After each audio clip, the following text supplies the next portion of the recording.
you. So we'll call the meeting of the Contra Costa County Authority Board to order, and I ask that you please give your attention to this short video.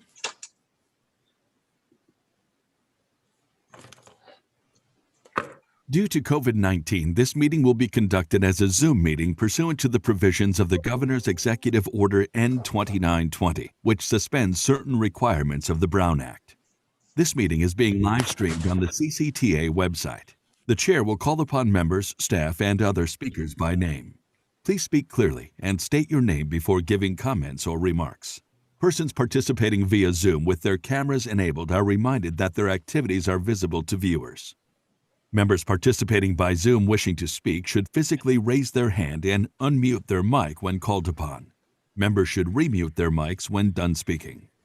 Citizens participating by Zoom wishing to speak should use the Raise Hand feature or dial *9 if participating via phone, and the chair or staff will call upon them at the appropriate time. Citizens will have 3 minutes to speak. A 30-second warning will be provided. After 3 minutes, staff will lower their hand and mute their mic. Participants via phone will be called upon by the last 4 digits of their phone number. It is requested that public speakers state their names and organization, but providing such information is voluntary. Written public comments received in accordance with the COVID-19 Special Notice for Public Comment Guidelines are printed on the meeting agenda. If authors of the written correspondence would like to speak, they should raise their hand and the chair will call upon them at the appropriate time. All written correspondence received after that and during the meeting will be entered into the record. A roll call vote will be taken for all action items. Thank you for participating in a meeting of the Contra Costa Transportation Authority. Thank you, Terry Ann. And Terry Ann, will you now conduct the roll call? Yes. Commissioner Arnrich? Here. Commissioner Butt? Unmute, Tom. Here, sorry. Thank you. Commissioner Glover? Oh, he just came in. Let me make him a co-host here. I can get to him. Sorry, there's so many. Let's see. Okay, Commissioner Glover?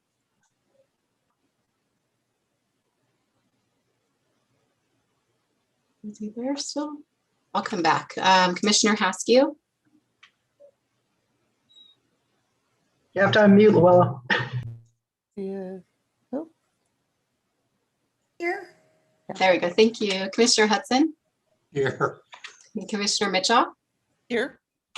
Commissioner Nowak? Here. Commissioner Thorpe? Here. Commissioner White?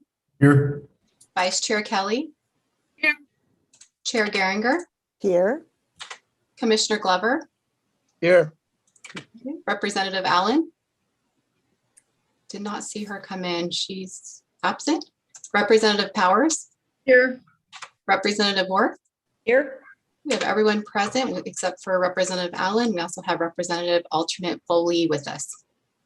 Okay, thank you. Welcome, everyone. The next item on the agenda will be the Pledge of Allegiance, and we will be led by Commissioner Arnrich. And so I ask that everyone else mute your microphone. And thank you, Commissioner Arnrich. Will you please join me by placing your right hand over your heart and repeat after me. I pledge allegiance to the flag of the United States of America and to the republic for which it stands, one nation, under God, indivisible, with liberty and justice for all. Two. Thank you. The next item on the agenda is public comment, for public comment that is not on the agenda. And Terry Ann, have we received any? We have not received any public comment for this item. Okay, thank you. And now we'd like to invite any member of the public who would like to speak to us on an item that is not on the agenda to raise your hand, and Terry Ann or I will see you and will call on you to have you share your public comment with us. I don't see any public comments. I did want to go back, sorry, to roll call and just verify if Representative Foley was attending on behalf of Allen.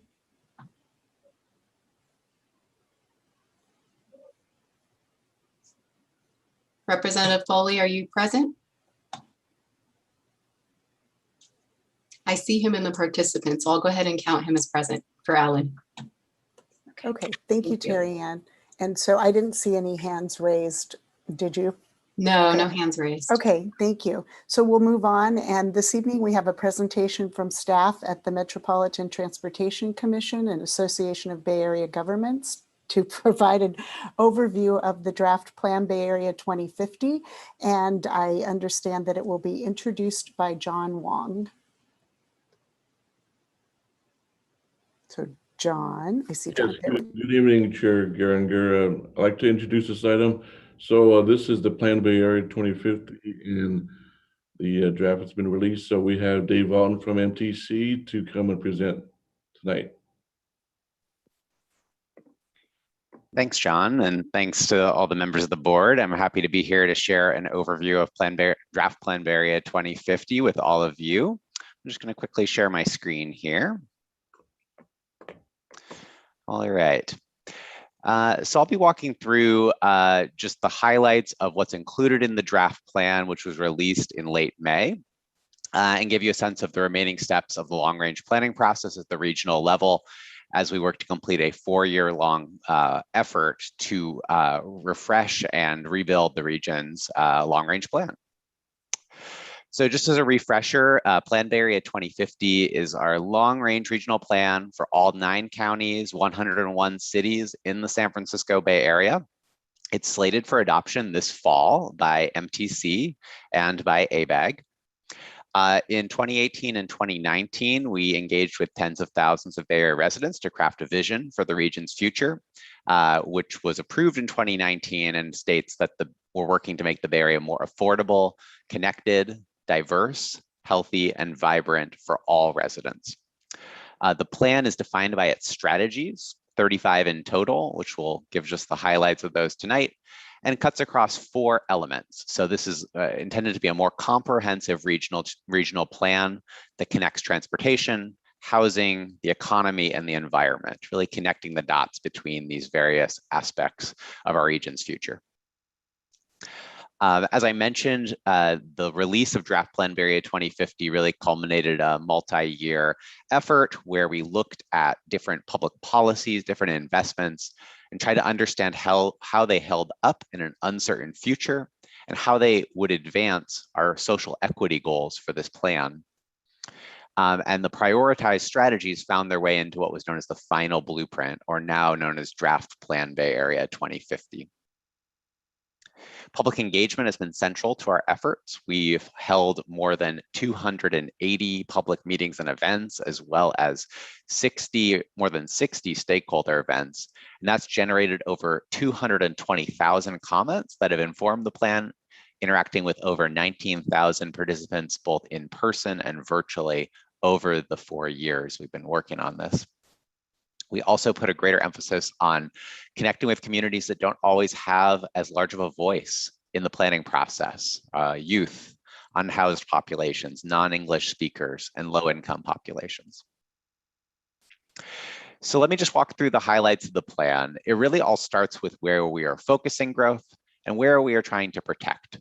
The plan envisions 1.4 million new households and 1.4 million new jobs over the next 30 years. So the question is, where will those homes and jobs be focused? The plan prioritizes growth in locally nominated priority development areas and priority production areas, as well as regionally designated transit-rich areas and high-resource areas. This combination of growth geographies shown in the map on the right-hand side accounts for the vast majority of growth in Plan Bay Area 2050 and enables us to achieve equity, sustainability, and resilience goals. We also have worked hard to protect areas outside of urban growth boundaries in these plans and unmitigated high hazard areas. The strategies in the plan cut across all 4 elements, with the transportation element focusing on maintaining and optimizing our existing system, creating healthier and safe streets, and building a $100 billion plus next generation transit network. The housing element of the plan focuses on the 3 Ps: preservation, protection, and production of housing while creating more inclusive communities. The economy element includes strategies to improve economic mobility and shift the location of jobs to achieve a better jobs housing balance throughout the region. And the environment element includes strategies to reduce risks from hazards like earthquakes and wildfires, expand access to parks and open space, and reduce climate emissions. So under these 11 themes sit the 35 strategies. So I'll highlight some of the strategies this evening, clustered under those 5 goals of affordability, connectivity, diversity, environmental health, and economic vibrancy. So starting with the region's affordability, the draft plan works to reduce the region's extreme cost of living by identifying room for over 1 million new homes within a short walk of public transportation, frequent public transportation. It includes strategies to produce and preserve much needed affordable housing through action at all levels of government, as well as partnerships with the nonprofit and private sectors. And in the transportation side of things, it includes robust discounts for tolls and transit fares to address the inequities in our transportation system. Moving to connectivity of the region, the plan includes strategies to create a world-class public transportation system, both maintaining the system we have, optimizing it, and growing ridership in the post-COVID environment. This includes optimization investments, but also new rail and bus projects across the region. To make the Bay Area more connected, we've also included strategies to standardize transit fares and advance seamless mobility by better coordinating schedules, and working to permanently reduce traffic congestion through the proven approach of pricing select corridors with frequent high-quality transit. Moving on to strategies that maintain our region's diversity and grow it over time, it starts with protecting renters from being displaced to the region's periphery and beyond with strategies like renter protections and preservation of existing affordable housing. The plan also underscores the importance of advancing racial equity by enabling more housing in historically exclusionary places, enabling more growth in what are known as high resource areas that often have access to some of the region's best schools and jobs. And finally, the plan includes strategies to reduce income inequality by advancing the concept of a statewide universal basic income and by identifying new strategies for mortgage assistance programs. When it comes to the environment and the health of our residents, the plan strategies strive to move towards 0 deaths on our region's roadways by reducing speed limits on local streets, arterials, and freeways in order to both save lives and reduce emissions. It also invests in a $10 billion plus bicycle and pedestrian network that would build out 10,000 miles of new trails, protected bikeways, and other facilities. Along the shoreline of San Francisco Bay, a $19 billion protection strategy is proposed to protect 98% of homes from sea level rise over the next 30 years. And strategies are also integrated to reduce impacts from a major earthquake. And finally, the plan includes strategies to tackle climate change, including major new investments in electrification, energy upgrades for buildings, and to travel demand management programs. On the economy front, the plan does encourage more job growth in housing-rich areas with new strategies to incentivize employers to locate at housing-rich transit hubs, including in places like Contra Costa County, preserve critical industrial lands in locally nominated priority production areas, and make sure that all communities have access to the internet so they can participate in the digital economy by providing additional subsidies for high-speed internet. So here's a few examples out of the 35 strategies that connect to Contra Costa County. So starting with the transportation element, strategy T6, which is focused on improving interchanges and addressing highway bottlenecks, includes some critical improvements at the 684 interchange, as well as widenings along the State Route 4 corridor and further east to provide short to medium-term congestion relief. Housing strategy H6 is focused on transforming aging malls and office parks. And one great example of this is the work being done in Richmond at Hilltop Mall, where we can create more inclusive and complete communities when we redevelop these aging 20th century structures. In the economy element, the strategy I mentioned earlier to provide incentives to employers to shift jobs to housing-rich areas has clear benefits for Contra Costa County by encouraging more job growth near major BART hubs. And finally, maintaining urban growth boundaries is a critical strategy on the county level, but also one that we've incorporated region-wide to make sure that growth is focused in existing communities and that we're not further reducing the amount of farmland in our region. Of course, all these strategies combined have a significant cost. The plan in total is about $1.4 trillion over 30 years. You can see in these pie graphs really are the breakdown across the 4 elements of the plan. What you'll note is that about 80% of the monies in the transportation element are existing, although some new revenues would be required from reasonably anticipated sources. But for the 3 other elements of the plan, there are significant funding gaps for affordable housing, economic development, and environmental resilience. It will be important to explore all potential avenues to close these gaps, either seeking new federal or state monies or generating more monies on the local or regional level in the years ahead. While the future is highly uncertain, we also forecast the impacts of these strategies on the growth pattern of the region because many of the strategies influence where growth might occur. So it gives us a sense of where growth may occur, but it is really a visioning exercise for future land use. And what you'll see in these charts here on the left and the right side is the share of growth in each county between today and 2050 for housing and jobs respectively. What you'll note on the left side is that for housing, the South Bay is forecast to take on about 1/3 of all future housing growth, and the East Bay is forecast to take on another 1/3 of that growth, with about 12% of the region's growth anticipated in Contra Costa County. The remainder of the growth is highly clustered in San Francisco and the peninsula, with relatively minimal growth in the North Bay. Notably, 4 out of 5 new homes would be located within a short walk of frequent transit.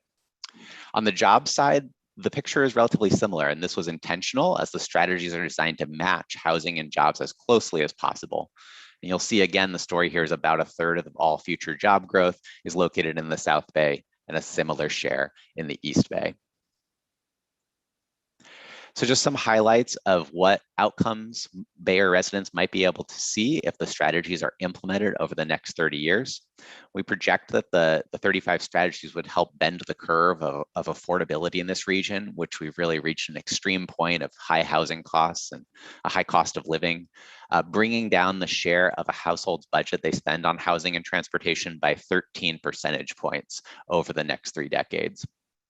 It would also improve access to frequent transit and bicycle and pedestrian facilities and enable a mode shift of 20% of workers away from driving. On the diverse guiding principle, the plan would provide more affordable housing in historically exclusionary jurisdictions, and the funding levels included would help at least 10% of low-income residents buy their first home. Under the healthy guiding principle, we found that the plan meets the state mandated greenhouse gas reduction target, and it also protects nearly all homes from sea level rise impacts through that network of levees, horizontal levees, wetland restoration, and other projects that are featured in the plan. And finally, on the economic vibrancy side, we can see that the jobs housing balance in counties throughout the Bay Area improves as a result of these strategies, and we're able to reduce the distance of commutes as a result. So as we move towards the final step of the Plan Bay Area 2050 process, we're starting to think about implementation, which is going to be a key goal for MTC and ABAG over the next 5 years.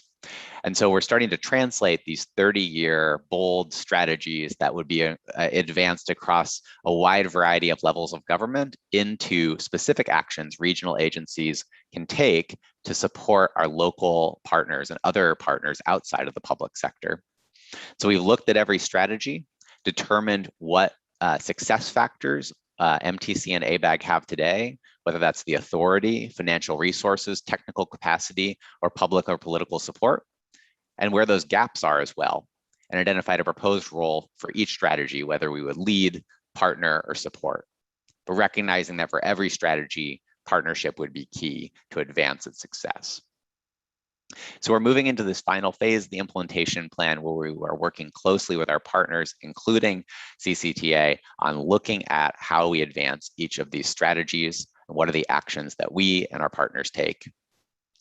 So just to highlight some of the initial actions that MTC and ABAG have are considering advancing in the next 5 years. Some examples include going out and seeking more of those federal and state revenues to fill the funding gaps, working to improve strategic alignment of existing programs. In the transportation sector, advancing the work of the Blue Ribbon Transit Recovery Task Force and completion of the Regional Active Transportation Plan, completing a major update to the transit-oriented development policy, and leading a study for next generation freeways, where we'll look at how to advance pricing while also investing in those corridors with new transit options. In the housing space, we're working to provide new financial resources and technical assistance to cities across the region through our technical assistance program and the PDA planning program. We're going to be launching pilot projects to advance each of the 3 Ps of housing: protection, preservation, and production. And we're going to be partnering with local jurisdictions on the mall and office park redevelopment strategy. In the economic space, we're working to find funding to advance some pilot programs in priority production areas, to think about planning those in the same way that priority development areas are, with a goal of supporting up to 5 PPAs by the year 2025. And in the environmental space, we are working to look at legislative reforms in the space of sea level rise to more clearly define roles, so we can start making headway, not just on planning, but actual implementation to protect our shoreline and our communities. We're also exploring restructuring for the MTC Climate Initiatives Program to better advance climate goals, and working to explore the feasibility for expanding the scope and mission of BayREN, which is the Regional Energy Network, which is critical to reduce non-transportation emissions. So thanks for your patience with the quick overview on Plan Bay Area 2050. I wanted to just underscore there's opportunities for the public to engage. We actually just had a workshop on Monday with an East Bay focus, but East Bay folks are more than welcome to attend any of the other virtual public workshops. The next one will be held tomorrow, with 2 more later in the month.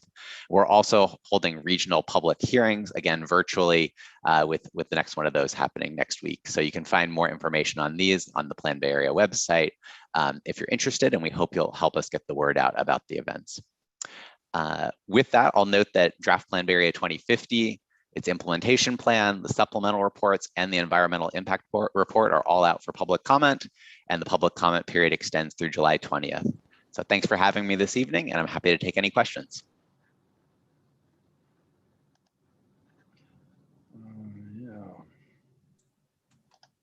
I was on mute. If we could take the PowerPoint down so I can see folks, but Commissioner Mitchoff, I see that you had your hand up, and so please begin our comment section. Oh, you're muted. I thought when I lowered my hand, I'd be okay. First of all, we just want to thank Dave and his staff. They've done a fabulous job. This is about the 4th time I've heard this, and there's nothing wrong with that, because there's a lot to take in. So I wanted to mention, and Commissioner Worth was there, and Commissioner Hudson, I believe. We heard this last week, and were asked if a script based on Dave's presentation could be made available. It is also on the website, because I know how smart we all are and how we are able to take everything in at the first time it's told to us. But for some of us, such as myself, I need to hear it more than one time and at my own pace. So if any of you would like to get more in depth and be able to more fully understand what Dave said, I would encourage you to go to that website, because it really is very helpful. And you can pause and ponder and think and, whatever. Dave has done a great job, as has his staff. So I just would encourage you, if you want to get more information. Amy and I were at the event on Monday night. Very good presentation, and it comes in different formats. So for all of us in that certain age group, no pun intended or no aspersions cast, you may want to hear it more than one time, and Dave's script is online as well as the video. Thank you. Great, thank you. And I saw Tom Butt had his hand up, and then next Commissioner Hudson. Sorry, Commissioner Butt. Yeah. Yeah, thank you. I know this is not a public hearing with people taking comment, but, every time I look at this, I see something that I didn't see before. And one of the things that flashed on me tonight was that this draft plan includes a statewide universal minimum basic income. And, I know that's very popular now, but I'm kind of old fashioned and it's not something that I've been able to kind of wrap my mind around. So I just want to throw that out. Another thing that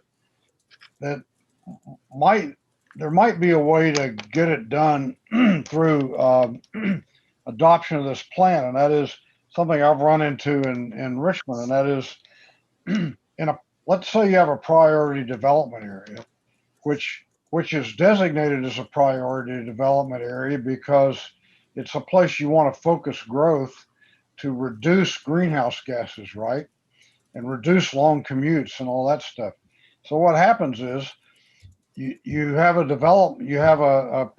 some proposed housing in your priority development area.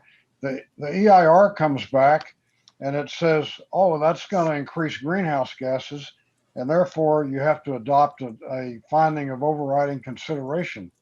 And that's never made any sense to me because it's like you're doing the right thing and then you're getting penalized for it.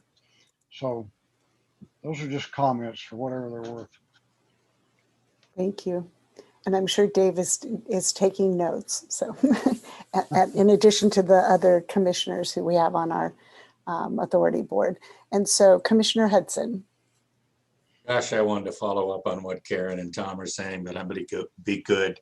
I know that I had more than a few comments at the methodology meeting, Dave, but one thing Karen said I think needs to be repeated more than once, just like this presentation.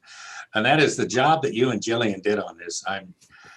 I just can't believe that it just comes out, flows out. Even if I don't agree with it, it sure sounds believable. I just have to give Jillian even more credit because obviously she won the coin flip tonight and you're here. But the one thing that I don't see in this cycle that maybe it's just me and I don't even remember if you were in the last cycle, but we could never get away from displacement. Is anybody bringing up displacement in this discussion? Is that old news or we just got past it? So that topic has definitely come up. If you recall, at the January executive board, we were directed to really hone in on that topic in the environmental impact report for Plan Bay Area 2050. So we completed that analysis. There's some key findings that we spotlighted some of those earlier this month when we presented, and it's featured in the environmental impact report as well, the kind of describing the trade-offs between our various alternatives with regard to displacement. Okay. Maybe it's me that I'm starting to mix these meetings up, but I know we were dealing with the plan, alternative 1, alternative 2, and I saw Valley Link get shoved back to like 2035, and I said, are you kidding me? Because all of that development that's out in San Joaquin now, if you go out and ask the developers, it's all being sold to Silicon Valley. I mean, they're buying into this, and if we push that train back, I hope none of us are planning on going skiing or anything up in the mountains because that parking lot they call 680 is just not going to be available. Hopefully that is considered. Certainly, I do want to assure everyone that project is in the first half of Draft Plan Bay Area 2050, but in the ER alternatives, we explored different mixes of transportation projects. Great. So I saw Representative Worth and then Commissioner Haskew. Thank you, Madam Chair. Something's wrong with my computer because I put the hand up and then it comes back down again. So I'm not sure what's happening here. So thank you for seeing it. First of all, I want to echo Karen's beautiful comments about Dave's work and the presentations. He has done a beautiful job of explaining these concepts to us, to the public, to the commission, various committees. And the other thing, Dave, I really want to thank you because I know you're having conversations with our individual cities. People have questions that are kind of way above my pay grade. And so I'm very fortunate to be able to refer them to you and to your team. But I did want to highlight one thing that's in the plan and really give Dave credit for this. As you know, in Contra Costa County, we've been, dealing with this tremendous jobs, housing imbalance. And, Commissioner Glover, give him a shout out, has, initiated the waterfront initiative, the Northern Waterfront Project. And during that process, Dave was hearing the comments from our, commissioner and knew of the work that was being done in that section of our county, and came up with this concept of priority areas for job development. And that's the first time we've had this in a plan, and it does provide the ability of for us as a county to incorporate the work that group has done. And I really think that it's going to be an important tool as we look to develop jobs in Contra Costa County and try to relieve some of the commute burdens that our residents have, across the region. So just thank you, Dave, for that. And really, I know that we're still, what are we? We're in about mile 17 of the marathon.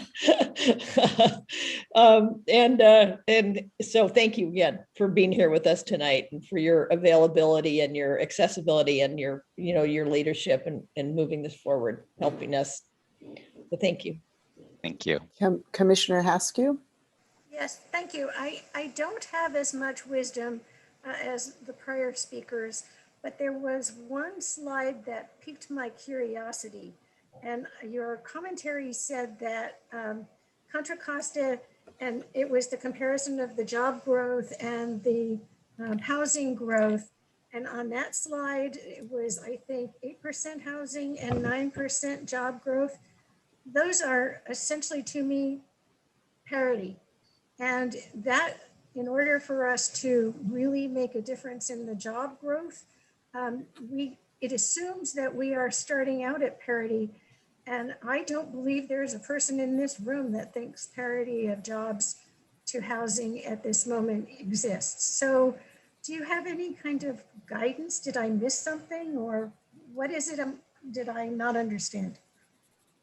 That's a great question. So first of all, you have to compare things to a no project condition, right? So what if we had put in no policies in the plan?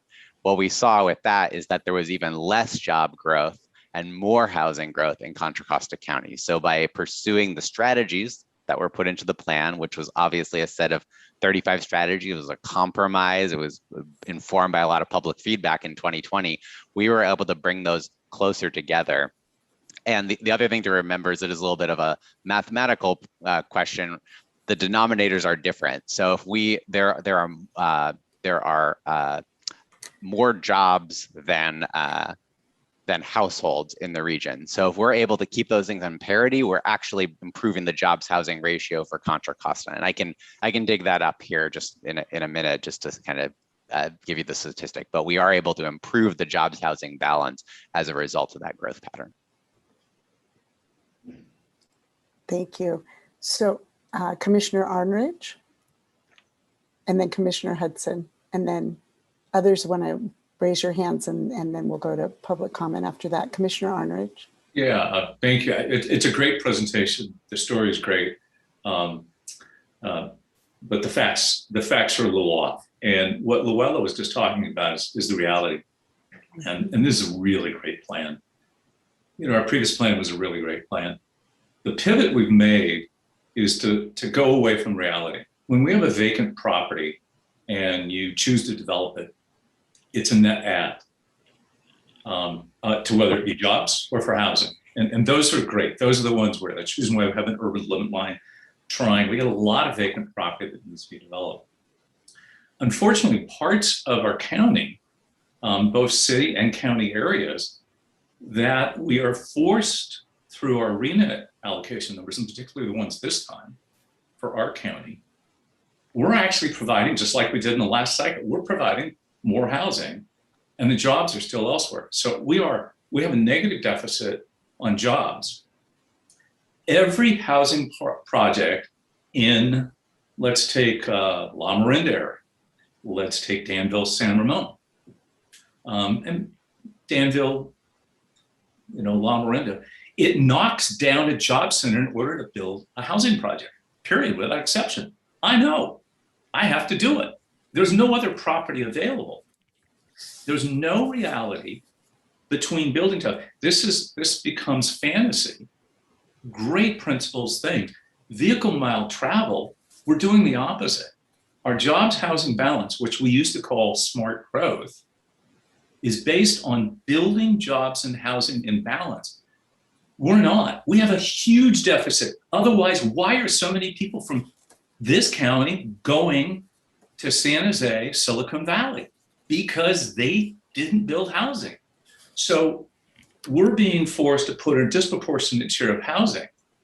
And there are places in the county that it will work. There's places that they want it. And there's other cities. It physically doesn't work because every time we do it, we have to knock down a job center. Lafayette and Danville, San Ramon is even looking at it.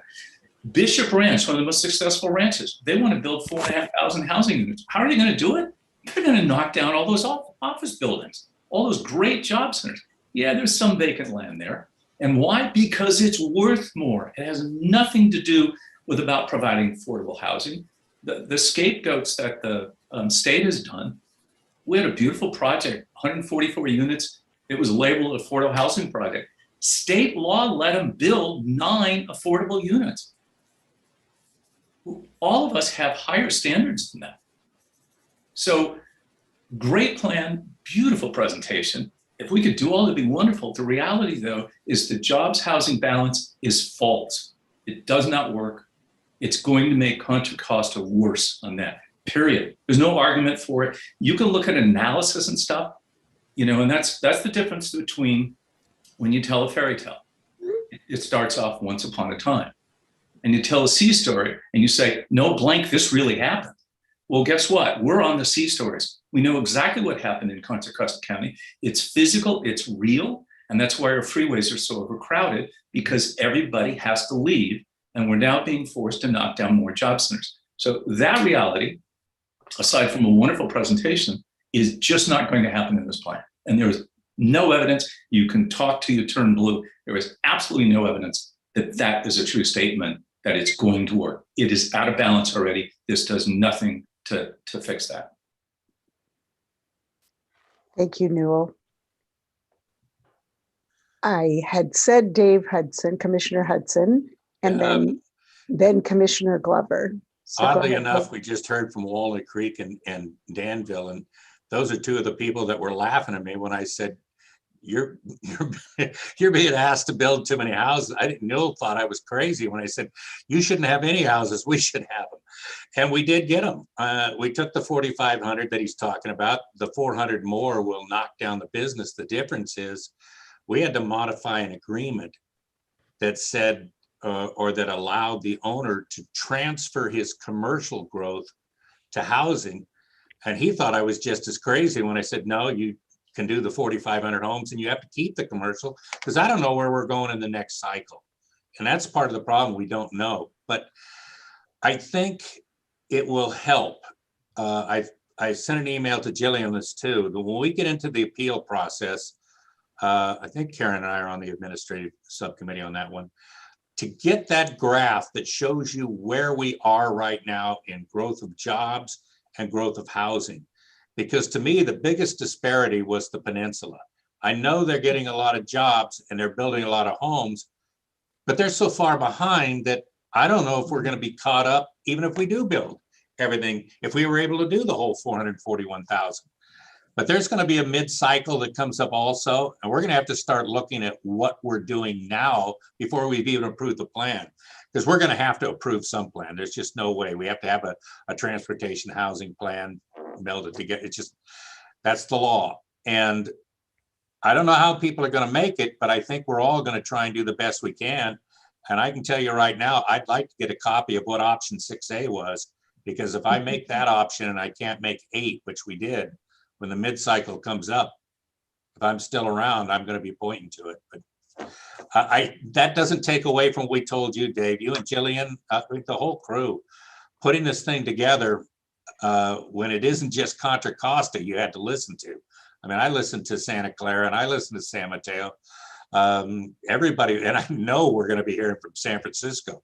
So if you could, when we get into that appeal process, I would love to get that graph. And I wish I could tell you which staff report it came from, because we have to be transparent about this. Thank you, Commissioner Hudson. Commissioner Glover?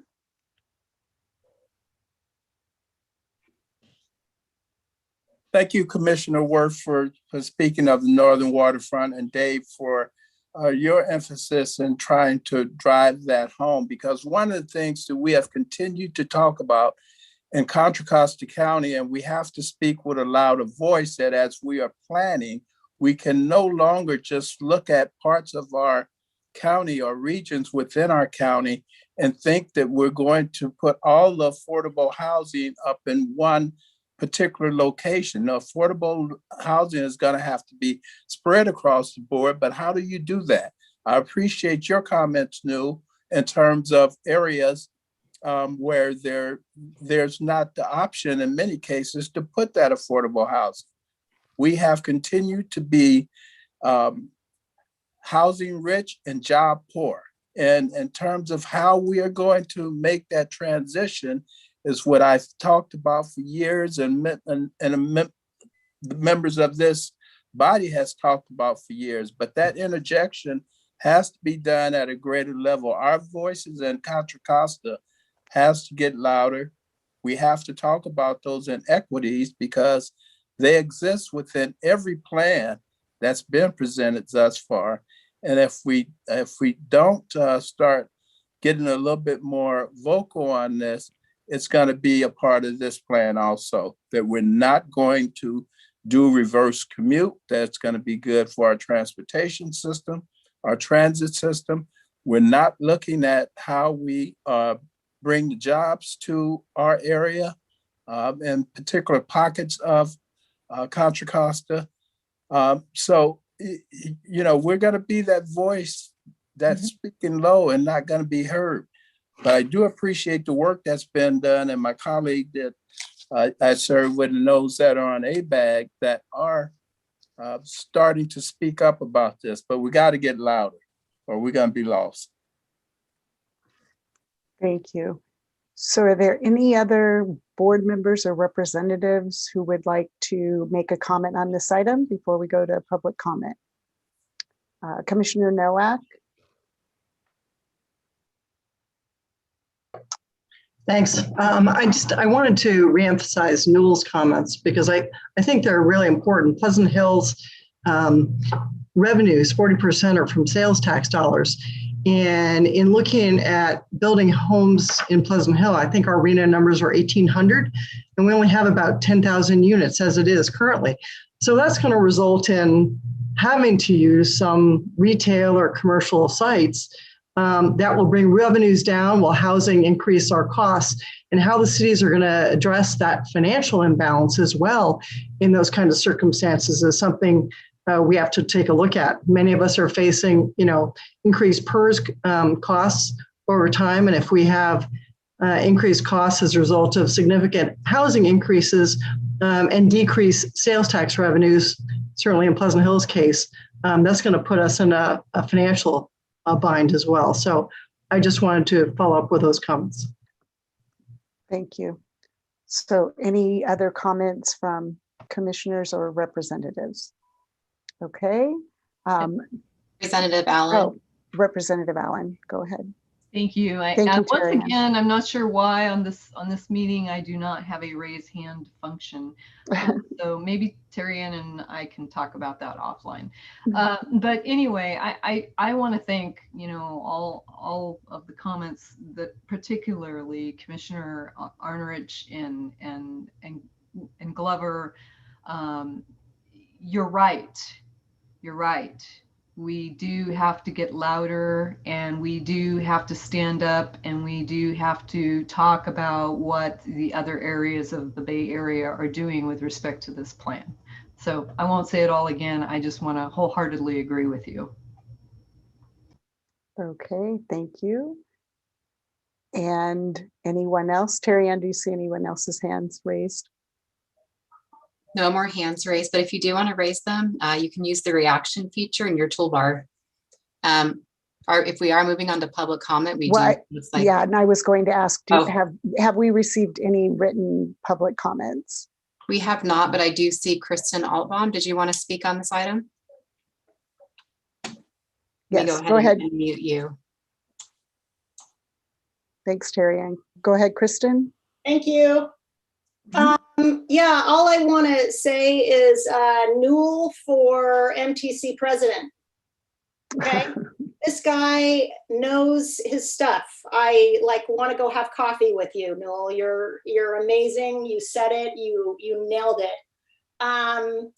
Dave's plan, unfortunately, for so many of us in the public that see traffic, live by traffic, going in one direction, is not believable. MTC, I was on a meeting with them at one point. I told them, I said, you guys need to relocate your headquarters to Pittsburgh. You guys need to set a precedent. If you guys don't do it and say, hey, we want to be the model for what the rest of the Bay Area should be doing, their comments were ridiculous. They said they didn't want to live in Pittsburgh. I couldn't believe my ears. There is just a disconnect between our public entities and how people are living in the Bay Area. I appreciate reports, and I've been on many, many, many meetings where, like many of you, I compliment the presenter, because this is so much a game of politics. Who can sweeten up somebody else to do a favor for them? But I'm going to tell you something. As a member of the public, I am tired of reports that say the same thing over and over and over again. In the 1980s, the Silicon Valley was expensive in comparison to Pleasanton. Developers got together, they decided to purchase land, naming it the Hacienda Business Park. They brought economic development to Pleasanton, where there was affordable housing that already exists. This is what federal government has been trying to do, and we need to take it seriously. It is utterly ridiculous that we do not have density in places like Atherton, Woodside, Portola Valley, all these protected areas that are right next to jobs. And Pittsburgh and Antioch are still getting picked on by developers. Okay, there's no reason one unit of housing should be going in to East Contra Costa County. It's utterly ridiculous. I'm asking you guys, CCTA, to not do so much complimenting on reports and just say, you know what, we've had it. We need to reverse the commute. This is what we need to do. We need to go back to how we were in the 1980s, California. And we're going to stand up together. And that's all I have to say. Thank you. Thank you, Kristen. Are there any other members of the public who would like to speak on this item?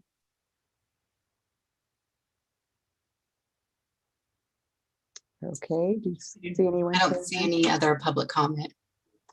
Okay, thank you. And so I want to also commend Newell and Loella and Dave Hudson and everyone for raising the issues that we have all been raising. And Supervisor Glover, we need to do it louder. But we have. I know that in the city of Lafayette, we have written letters. Dave Vaughton, I appreciate that you're going to be meeting with a subcommittee of our council to look at these issues again, and to look at look at where the reality isn't actually necessarily always in the plan. I also appreciate the presentation. I appreciate all the work that's been done. And I know that it's going to be a very active appeals process and public comment period as we go forward. So thank you. And we'll still be working and still trying to work together on this. And I did notice that the slide that you led with was Lafayette.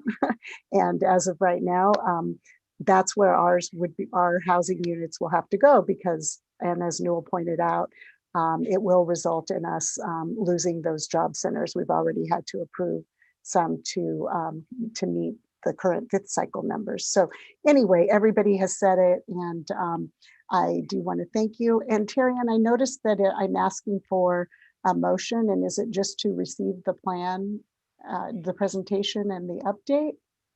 This is just an informational item, so we don't need to take any action at this time. Okay, that's what I thought. And so I want to thank you, and thank you, John Wong, for kicking that off. And Dave, thank you. Thank you very much. Thanks.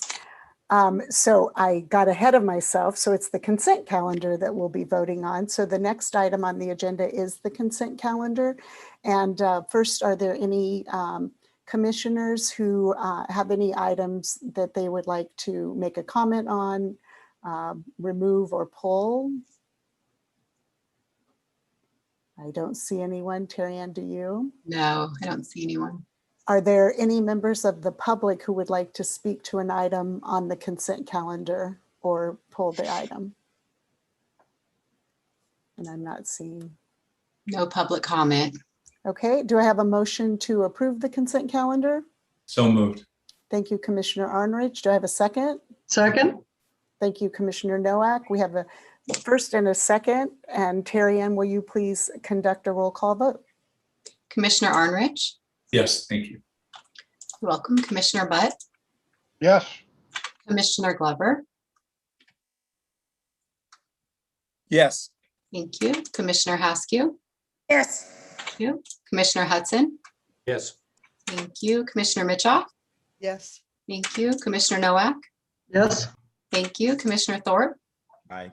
Thank you. Commissioner White? Yes. Thank you. Vice Chair Kelly? Yes. Chair Geringer? Aye. Motion passes unanimously. Thank you, Terry-Ann. You're welcome. Okay, moving on, our next item are moving into our regular agenda items, and we will have the informational item and continuing our mini series, if you will, on the Innovate 680, and Stephanie, who will provide us with a program and project update. Welcome, Stephanie. Thank you, Chair and Commissioners. Thank you for participating in our board series and part number 3 tonight. You guys have heard the presentation on the program overview as well as the behavioral science study. And tonight we'll have a presentation from Liz Justison from WSP, and she'll be presenting on the program concept operation document. And with that, I'll hand it off to Liz and I'll run the slideshow when she's ready. Great, thanks, Stephanie. Everybody can hear me okay? Yes. And you guys can. Good evening. Yes. Good evening, everybody. I am going to be providing an update on the Innovate 680 concept of operations. It has been about a year, actually a little bit more, since we started the process of developing the program level concept of operations, and want to give you an update on where we're at and provide a little bit of a sneak peek into how it's some of the scenarios we've been working on. So next slide.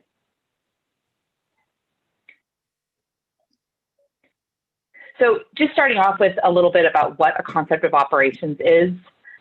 This is a document that is used on any type of technology project. It's required by federal highways since the late 1980s to make sure that you're documenting that your thoughts of what you want your system to look like. Traditional highway projects don't necessarily need to have an additional report that describes what the highway will look like. The plans do that. But when you're requiring software, it's really hard to articulate what the software might look like. So the concept of operations is the tool we use to work with stakeholders and ensure that we are going to end up with an ultimate vision of what everybody wanted in the first place. So next slide. In development of a concept of operations, you have a couple of initial inputs. These are things that you might refer to as existing conditions, like the existing ITS architecture that's out there, like Caltrans TMC would be an example of a existing architecture item that's out there. What are some visions and goals of the program? What really the program needs to do? And we consider these to be inputs. We then also work with all the stakeholders to start defining and refining that vision. One of the biggest tools we use is development of operational scenarios. So it's an easy way for us to communicate how the system will work, run that through with stakeholders, run it through with the systems team, and make sure it will work. So today what we're going to be doing is showing you 2 example operational scenarios so you guys can see how we've been thinking through this process. The operational scenarios are meant to be very digestible, very like a story of how it will work. And it's a really good opportunity for people to pop in and say, actually, no, I don't really want it to do that. I want it to do this. Because if you put it in terms of a detailed system requirement, that's not something that everybody would necessarily understand or be able to digest. Next slide. So a part of this also is ensuring that we actually are able to build the system to make it all happen. So what you're looking at right now is a system architecture diagram. And it looks very complicated. And I think you guys all heard Tim at some point refer to Innovate 680 as a system of systems. And that's exactly what you're looking at right here. It is a complex network of different systems that need to communicate information throughout arterials, the highway system, back to mobility hubs. So what you're looking at right now is a kind of visual representation of how complex the system needs to be. And it's not complex in terms of, it's not technically complex. There's just a lot of pieces that need to communicate to make this all happen. And the reason I'm showing this to you is it's one of our tools to make sure that we are able to design the system eventually that supports the Innovate 680 program. Now, you might have seen examples of architecture diagrams before that are a lot more design focused. They might have physically how the 2 boxes, which are 2 systems, connect, like that's fiber, or that there's a one-way communication that's going this way. This is the program concept of operations. So this is much higher level. This is really to show how all the individual projects, how some of the existing architecture in the region will communicate. Next slide. So I'm going to step you through 2 different user scenarios. We have developed as part of the program level concept of operations at approximately 12 user scenarios. And these are really meant to articulate how the system will work, what it will look like for the end user being the traveling public or Caltrans as the owner of the state highway system. We want to make sure that everybody can see and visualize and feel what the system will provide to everybody who will be using the Innovate 680 corridor. So I'm going to step you through 2 of them. And this is just, again, a sampling of them, and we'll see how it all works. So next slide. So the very first scenario is probably the most ubiquitous scenario. It is a commuter. It wants to travel via transit. So you see all these bubbles that kind of step you through what is happening. So in the morning, your commuter gets up and they open up their phone and they pull open the app that is provided, and they see that they want to go to work, and they have all these different options, and it's provided them with travel times and cost. This particular commuter decides that they want to travel by bike, then bus, then BART. That's what's going to work for them that day. So they take their bike and they go to a shared mobility hub. And because they've already said that they're taking this trip, they have a bike storage unit and they store their bike safely. And then they're able to board a commuter bus that takes them from there. And ideally, this is all timed because they have linked this together as one seamless trip. So they get on the bus goes through some city lights. It's pretty smooth because they've got transit signal priority going on. And eventually the bus gets on the freeway, and pretty quickly because they can use the HOV bypass lane. But when they get on the freeway, there is some congestion. And the congestion says that the bus should now be using the part-time transit lane. The bus gets over and starts taking the part-time transit lane so that it can have a uniform travel time to get to BART. And the commuter is taken to the BART station where they get on BART and then successfully get to work by walking the last mile. And then they're able to open up the app again and see what they were charged for the total trip. The same thing they got at the end, but kind of closes out the trip for them. So this sounds really easy and great and how we would like all of our seamless travel to work. But in order to make that happen, it's definitely to go to the next slide, and you can just progress through each of them. I know I don't want to take up everybody's too much time here. Each time one of these pieces they pull up their app, we're going to have real-time data coming to the app. It's going to have to tell us, are the buses running on time that day? Is there a glitch in the system for transit? So maybe they should be taking a shared autonomous vehicle instead. So that's all the data. And these are all the particular systems that need to be providing information to that mobile app for that commuter to get this information. So going through each one of these steps, and I'm not going to go through each one of them individually, but it is highlighting what parts of the eventual Innovate 680 system need to be touched in some way. We need data. They need to have the system working that's controlling the part-time transit lane. It's the transit signal priority system that's helping the bus travel through the arterials smoothly. So this is kind of the way the crux of what a concept of operation does is it takes a very user-friendly, digestible scenario that everybody can comment on. And then on the back end, we go to the system architecture and say, well, this is what we actually need to do to make that work.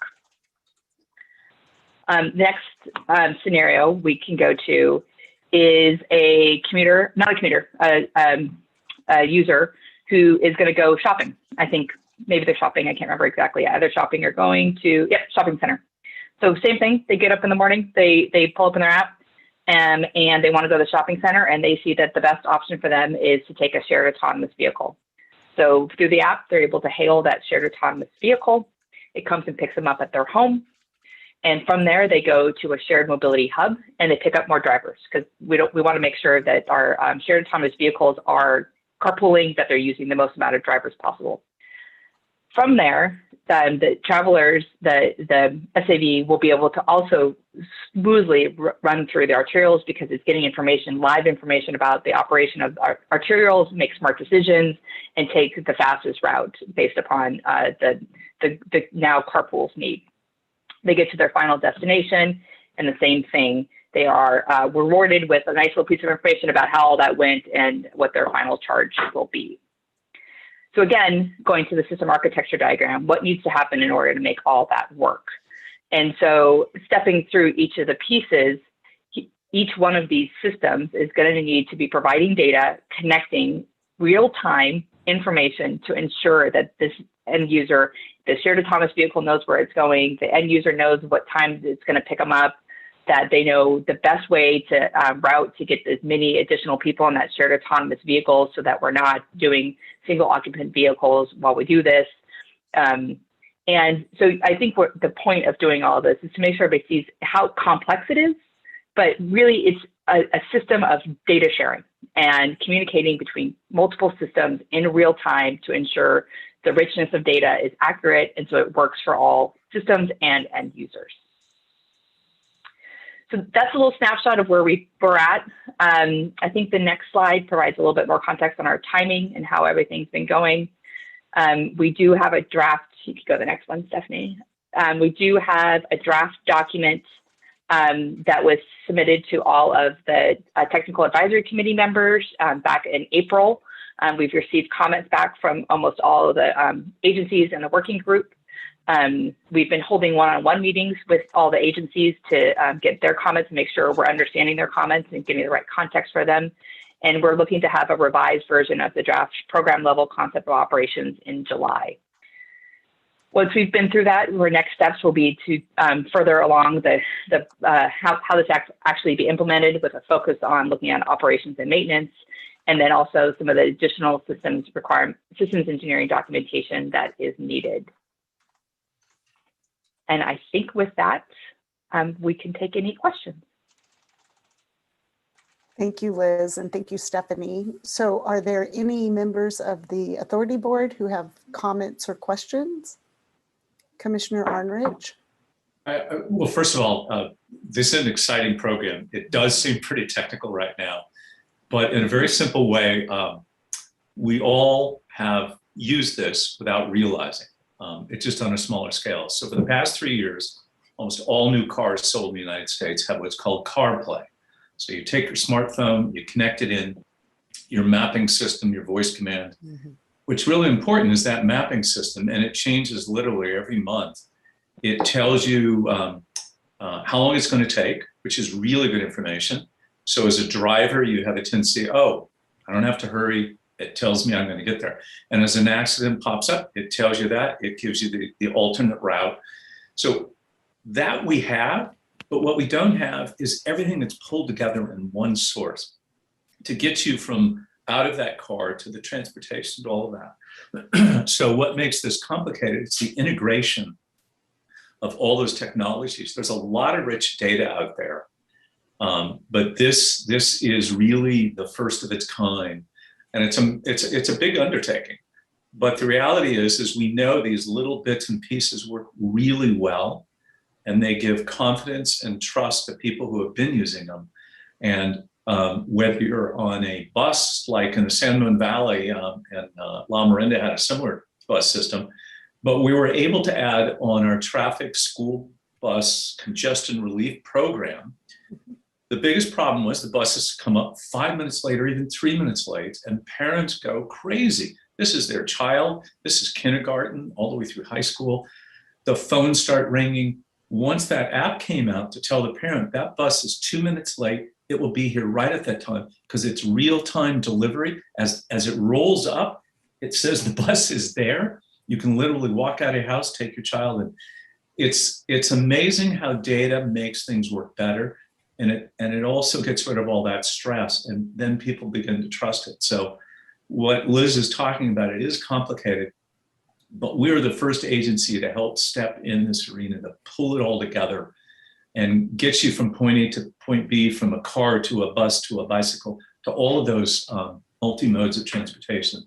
Very exciting. Thank you for this. Well said, Commissioner Arnrich. Anyone else have comments or questions? Or, okay. Terry Ann, do you see anyone, do we receive any written public comments? No written public comment. And does any member of the public wish to comment on this item? You can raise your hand. And are you seeing anyone, Terry Ann? No. No written Okay. public comment. Great. And no members raising their hands? No. The public. No. Okay, thank you. I think I maybe won't say this on every item, but Commissioner Arnrich said it very well. Thank you very much, Liz and Stephanie, for that presentation, and also for all the work that you're doing. And we will look forward to hearing another update on Innovate 680 at our next meeting. So thank you very much. Thank So you. the next item on our agenda is going to be presented by Brian Kelleher, and he's going to be presenting the fiscal year 2021-22 proposed budget for the Authority and Congestion Management Agency. And after the staff's presentation and the opportunity for commissioner comments, we will open a public hearing. So Brian, take it away.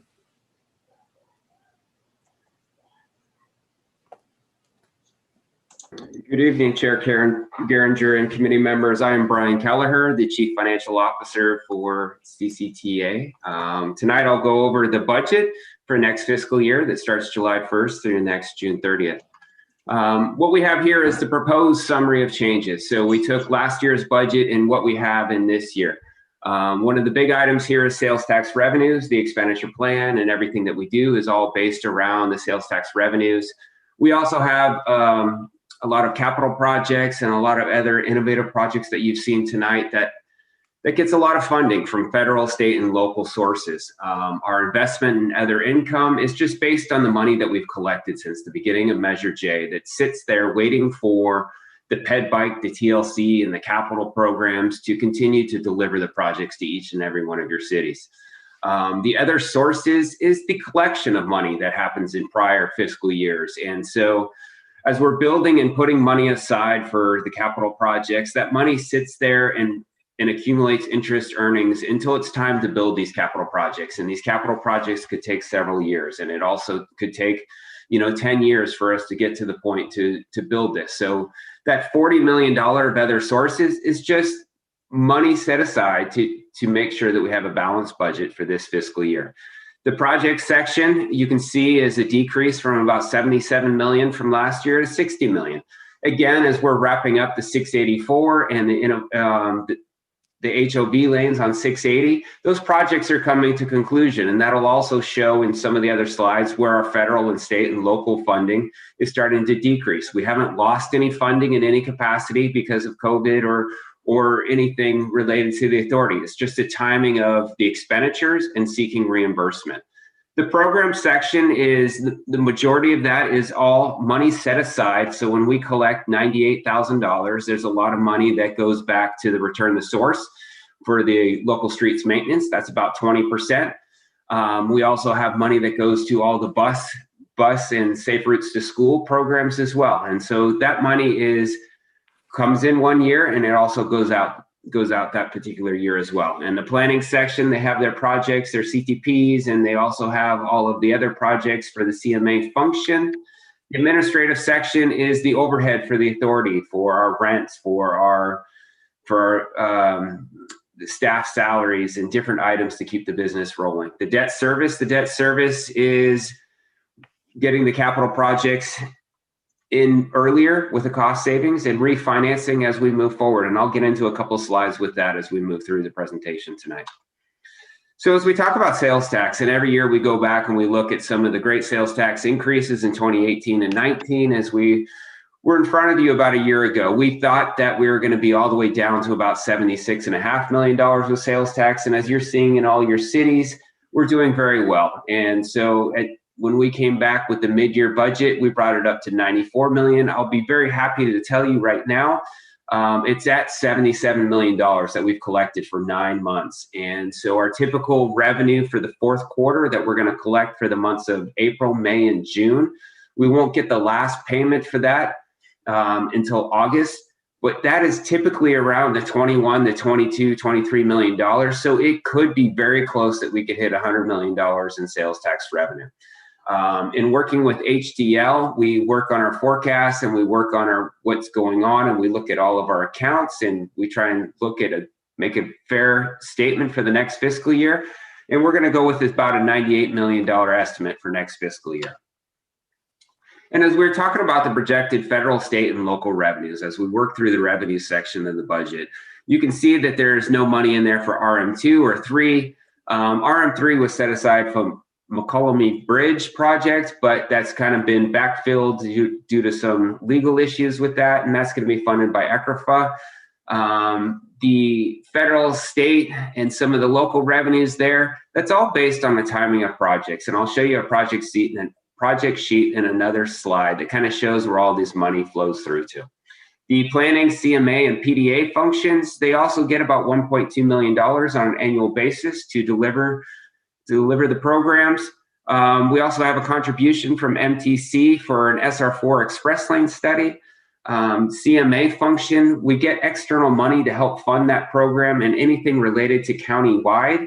If it's not covered by the external funding sources, we charge out to the individual cities, and that's estimated this year to be about $275,000. We also get about $1.7 million from motor vehicle registration from TFCA. And we also have a contribution of $175,000 from GoMenum to help pay the staff salaries that are working on that individual program. The city of San Ramon has a contribution to the authority this year for $1.2 million as we're overseeing the Iron Horse Trail overcrossing. And as we talked about earlier, the capital projects, which is the biggest part of the Measure J budget, is $51.5 million. Then we have the allocations of all the grant revenues that we've estimated for this year. And those are the middle columns in there. We have the federal, state, ECRFA, and then we also have some other funding in there. And so what that is, of the $51 million, $22 million after all the external funding will come from Measure J reserves that we've capitalized on saving those monies from prior fiscal years, and it could be a timing of the reimbursements that we have scheduled. Here we look at the capital improvement projects. It's $55.8 million and represents 32% of the $174.4 million budget. The budgets by year represent current projections. And so we work with all of the staff and the staff's consultants and the project managers, and we try and take a look and do our best effort to say, what are the budgets going to be looking forward, because they are multi-year projects.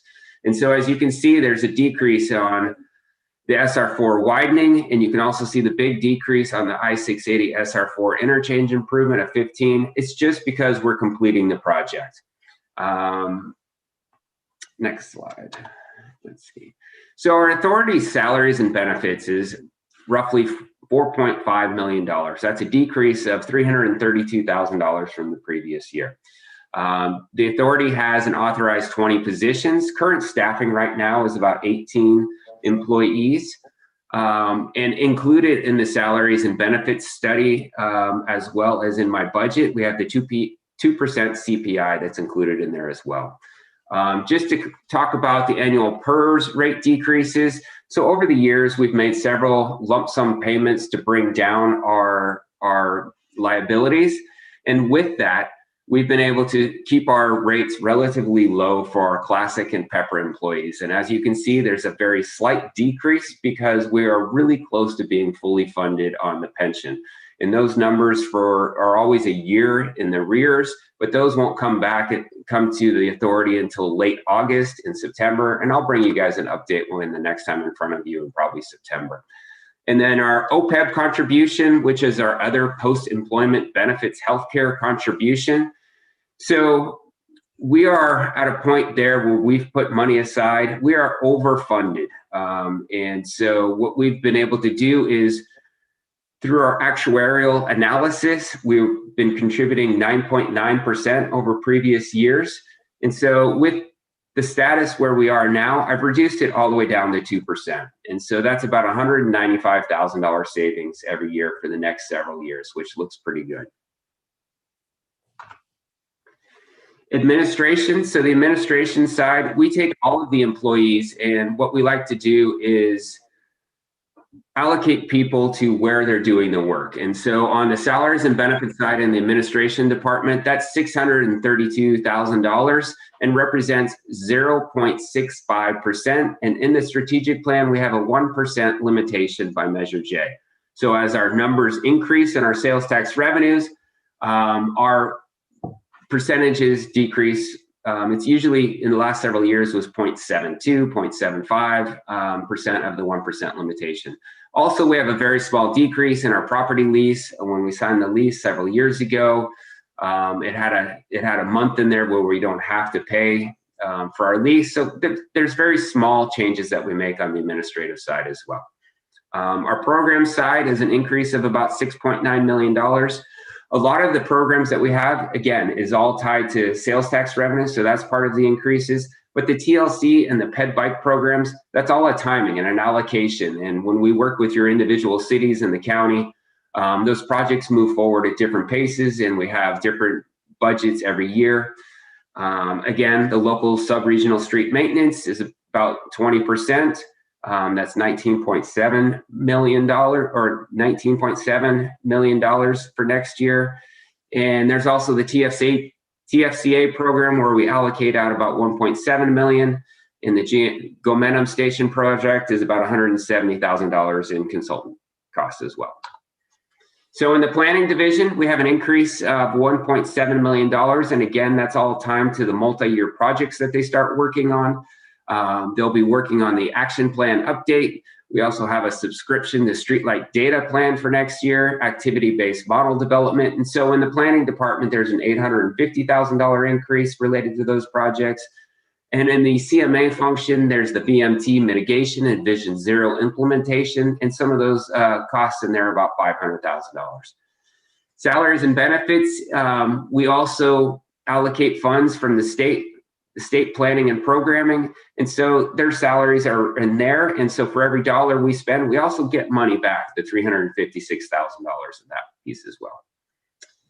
Debt service for next year's budget, we had it budgeted at $43.5 million. That reflects a $1.5 million increase over last year. Of that, the budget was $23.5 million, interest about $20 million.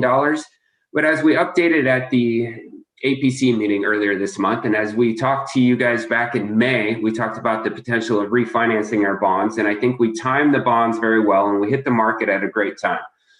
We worked on with our consulting team, as Tim was with me along the way, and we woke up early in the morning on June 2nd. We were watching all the numbers and the orders come in. And one of the great things to do is see how much the investors want to invest in you. And we had on some of the, every year has a certain amount of principal that's due. And as we get closer to 2034, we had over 7 times the subscription. And there would be years in there with $30, $35 million of principal. And the very good news at the bottom of the screen highlighted, there was a press release that I think went out last week. Fitch upgraded us from a AA plus to a AAA. S&P confirmed that we're a AA plus. And one of the reasons we're able to get the AAA rating from Fitch is we've eliminated so much risk by the refinancing of the swap. The savings in general, a really good story for the authority. The having to monitor it, and as we continue to develop and get these construction projects in there, you'll see our cash balance is going to come down. And with the swap, when it reached a certain value, we would have to post collateral. We still own the collateral, we still got the interest on it, but we could eventually in the future be in a position where we didn't have the money for that. So for us to get out of the swap was a very good story for us. And we also refunded some bonds that we issued in 2012. And that netted out about, with the lower interest rates that we're seeing now, about a $2.1 million. And so in general, in the far left-hand side, you see about $161 million in debt service that we have set aside. The prior remarketing costs. So with the swap, we had to go to the market every 3 to 5 years to remarket it and continue to market it. And so there's about a $2 million savings there because we no longer have to do that. So we have a fixed debt service, which is really good. So we can plan into the future. We know what it's going to be. And in the next several years, when the next bond comes up, if interest rates are still low, we'll have the opportunity to get some additional savings. So overall, our net present value savings was $3.6 million. If you add in, the future ongoing costs, that brings us closer to about $5.3 million savings in there.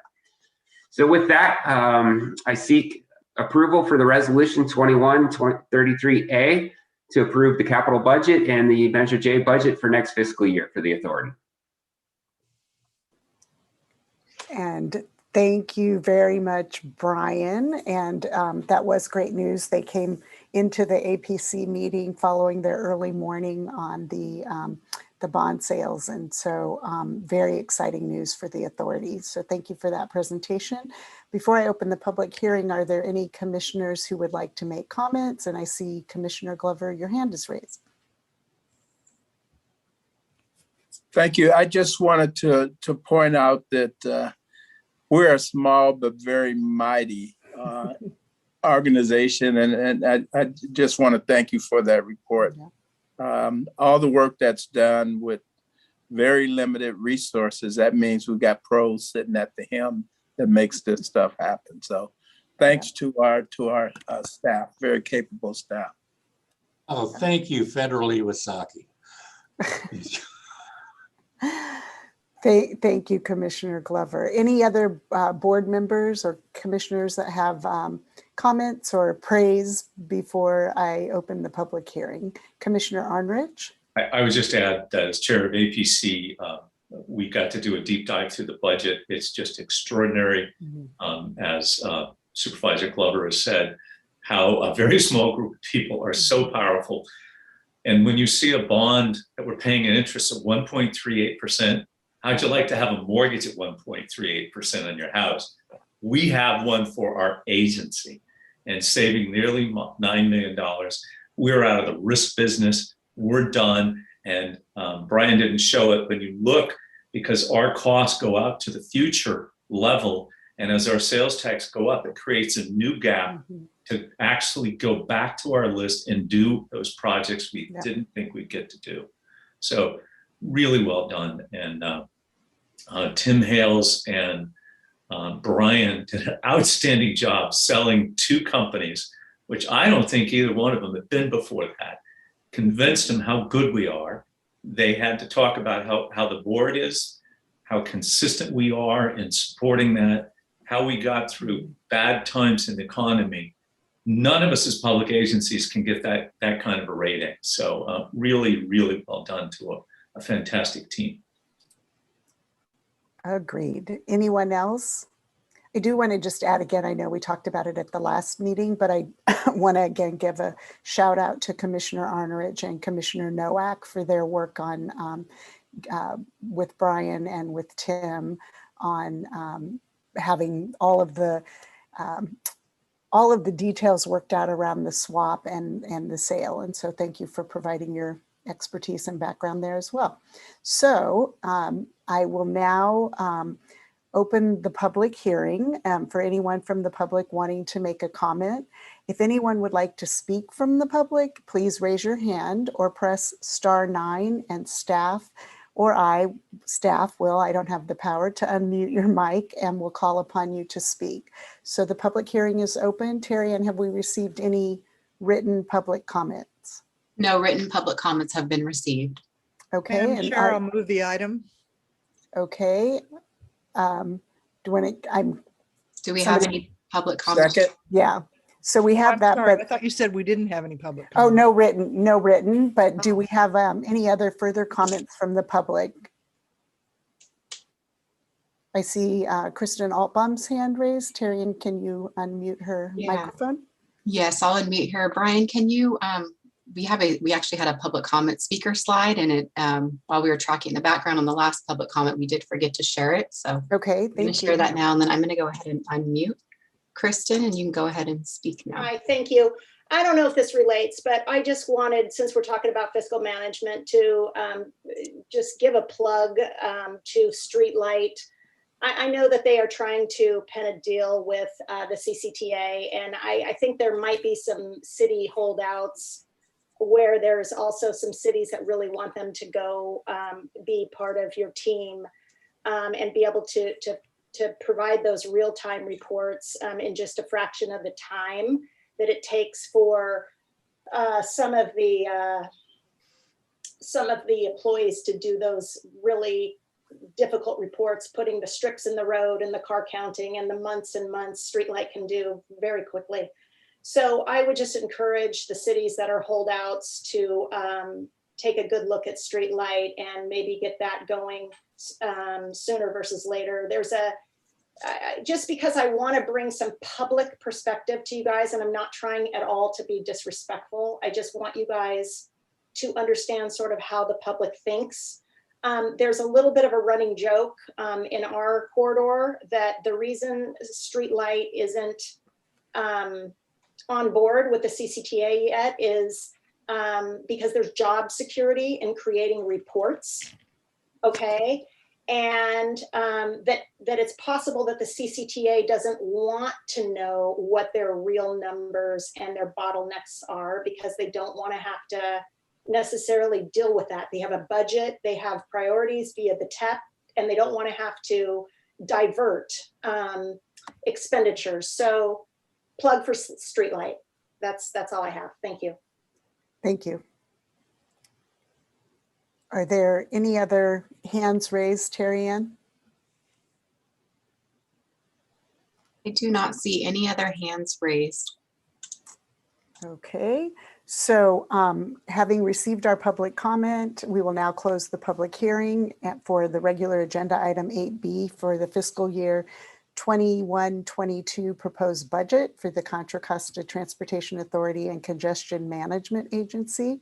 The recommendation from staff is for the Authority Board to approve Resolution 21-33-A, which will adopt the authority's fiscal year 2021-22 budget totaling $174.4 million for projects, congestion management, planning, programs, administration, and debt service necessary as required for authority operations, capital improvements, and programmed activities planned from July 1st, 2021 through June 30th, 2022. And we had a motion by Commissioner Mitchoff and a second, I believe, by Commissioner Glover. Terry Ann, will you please conduct a roll call vote? Yes. Commissioner Arnerich? Yes. Commissioner Butt? Yes. Commissioner Glover? Yes. Commissioner Haskew? Yes. Commissioner Hudson? Yes. Commissioner Mitchoff? Yes. Commissioner Nowak? Yes. Commissioner Thorpe?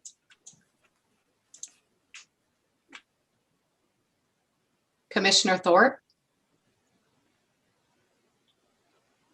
I see you there. There you are. Thank you. Commissioner White? Yes.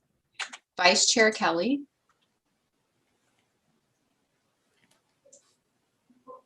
Vice Chair Kelly? Yes. Thank you. Chair Geringer? Aye. Motion passes unanimously.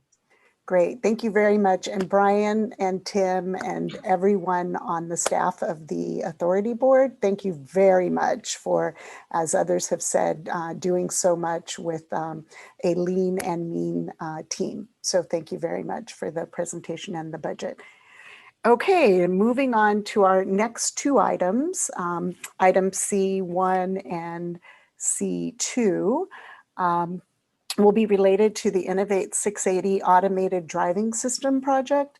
We'll handle each item separately, starting with the authorization to enter into an agreement with Nissan. This item will be presented by Jack Hall. Jack, take it away. There you are on my screen. All right, thank you very much. And good evening, Chair Geringer and commissioners.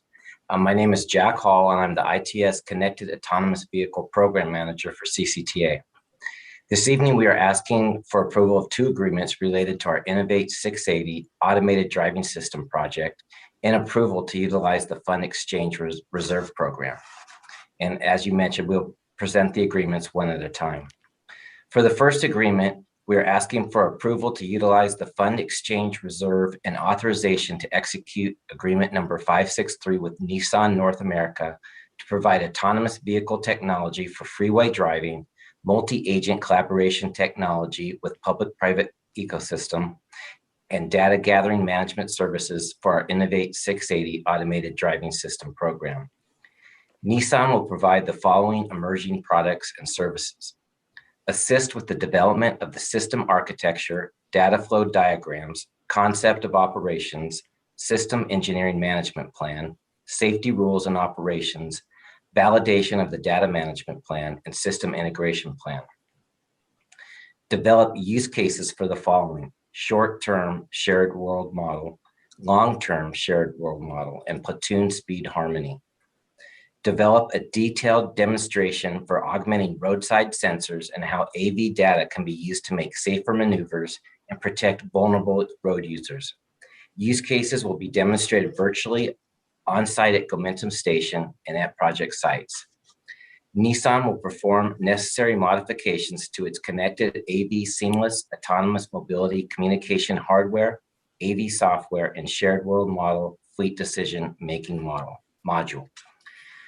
Provide proof of concept testing and approval in a controlled environment. Nissan will perform each use case in a controlled environment at Gomentum Station. And after testing the feasibility of the use cases in controlled and isolated environments, the team will test the use cases on public roads under daily traffic. The goal is to make sure the implemented technologies use cases are usable, robust, reliable, and scalable.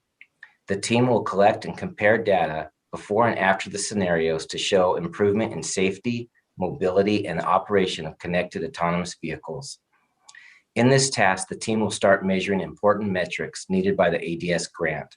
The Nissan team will coordinate with other partners to assure the data gathered and test results meet the acceptance criteria established by the project evaluation plan and metrics and analytics.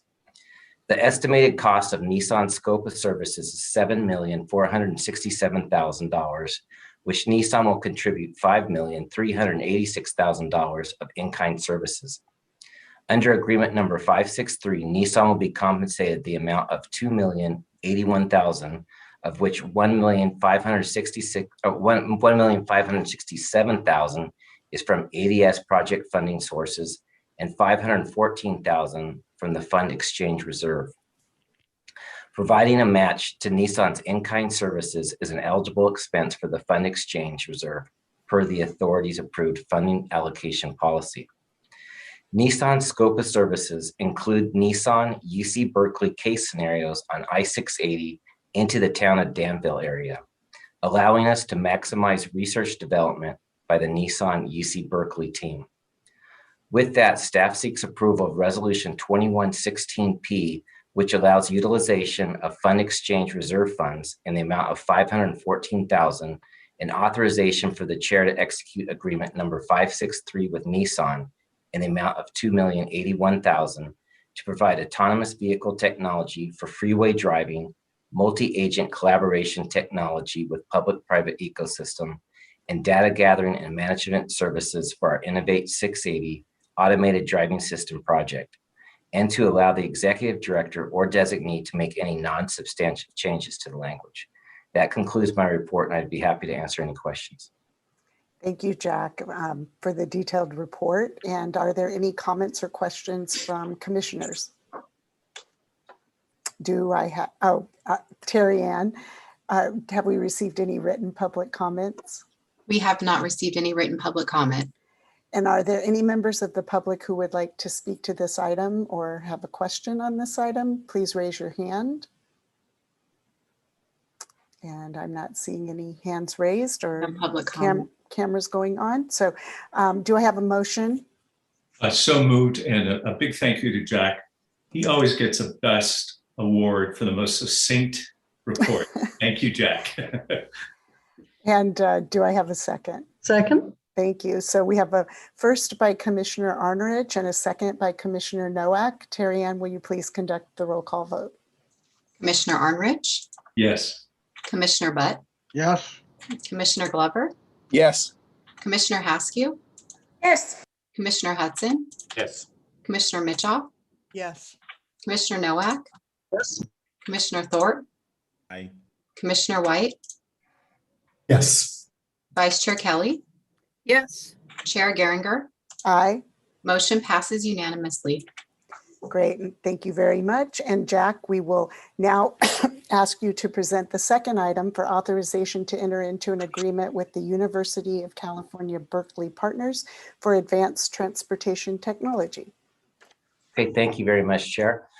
For the second agreement, we are asking for approval to utilize the Fund Exchange Reserve and authorization to execute agreement number 568 with the Regents of the University of California, Berkeley, Partners for Advanced Transportation Technology, or PATH, for the development and implementation of the experimental plan.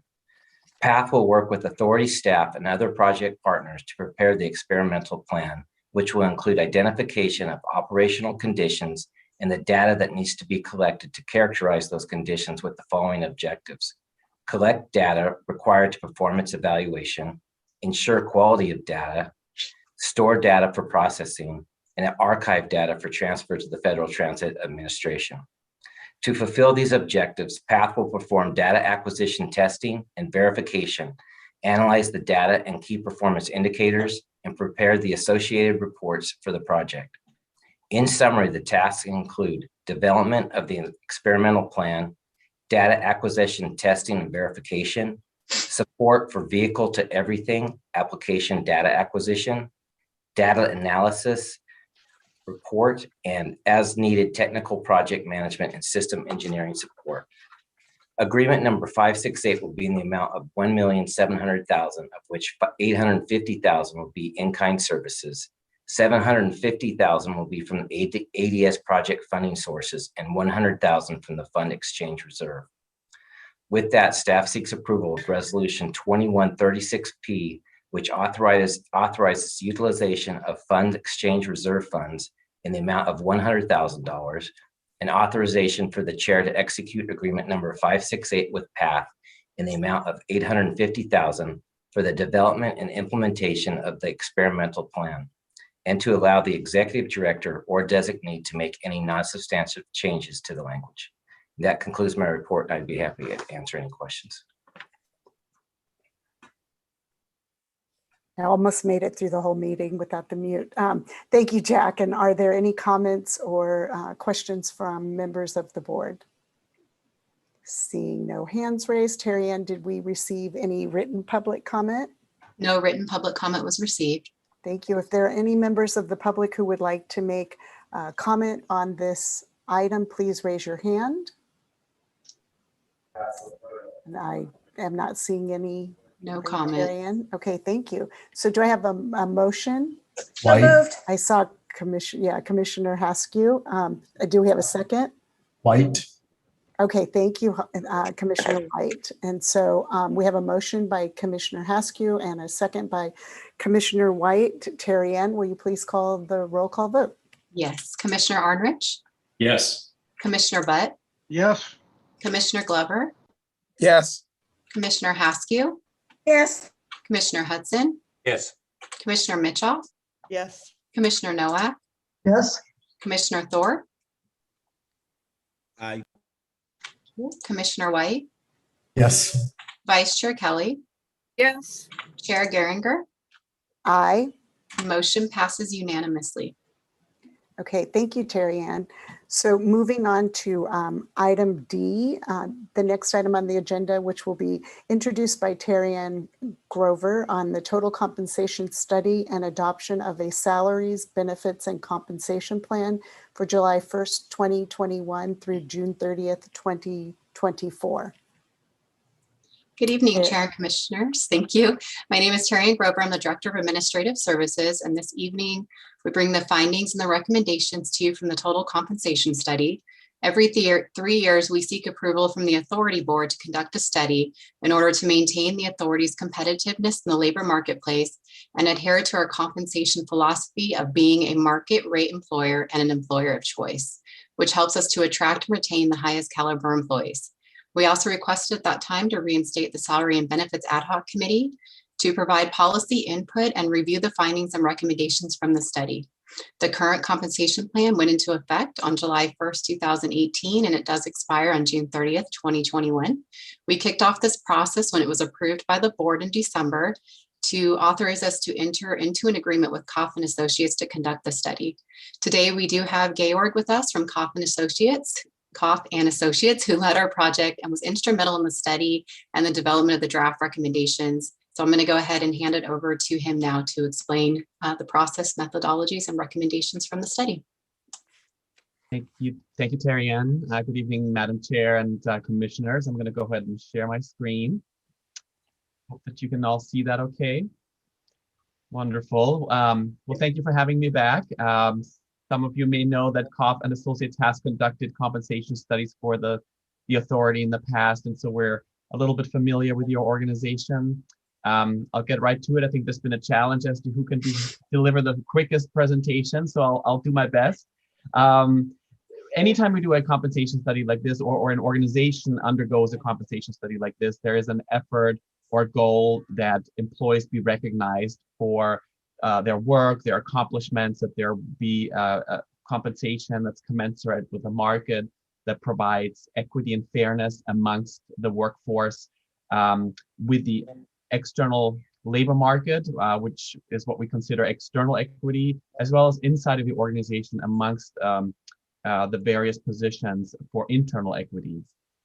And one of the considerations that we included in our study and in developing recommendations was what Terry Ann just mentioned in terms of CCTA having positioned itself as an employer of choice and as a market leader when it comes to compensation, in an attempt to ensure the attraction and retention of highly qualified staff.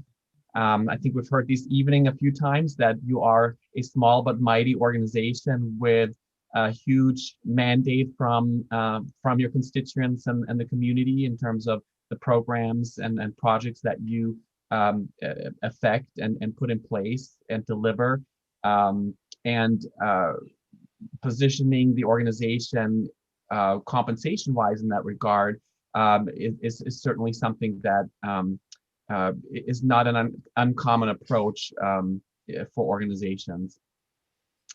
Certainly when we think about recommendations, we look at market data and then develop recommendations. We certainly keep in mind that we want to meet the organization's expectations and goals in terms of what you are trying to achieve and accomplish as an organization in terms of business needs, operational and organizational needs.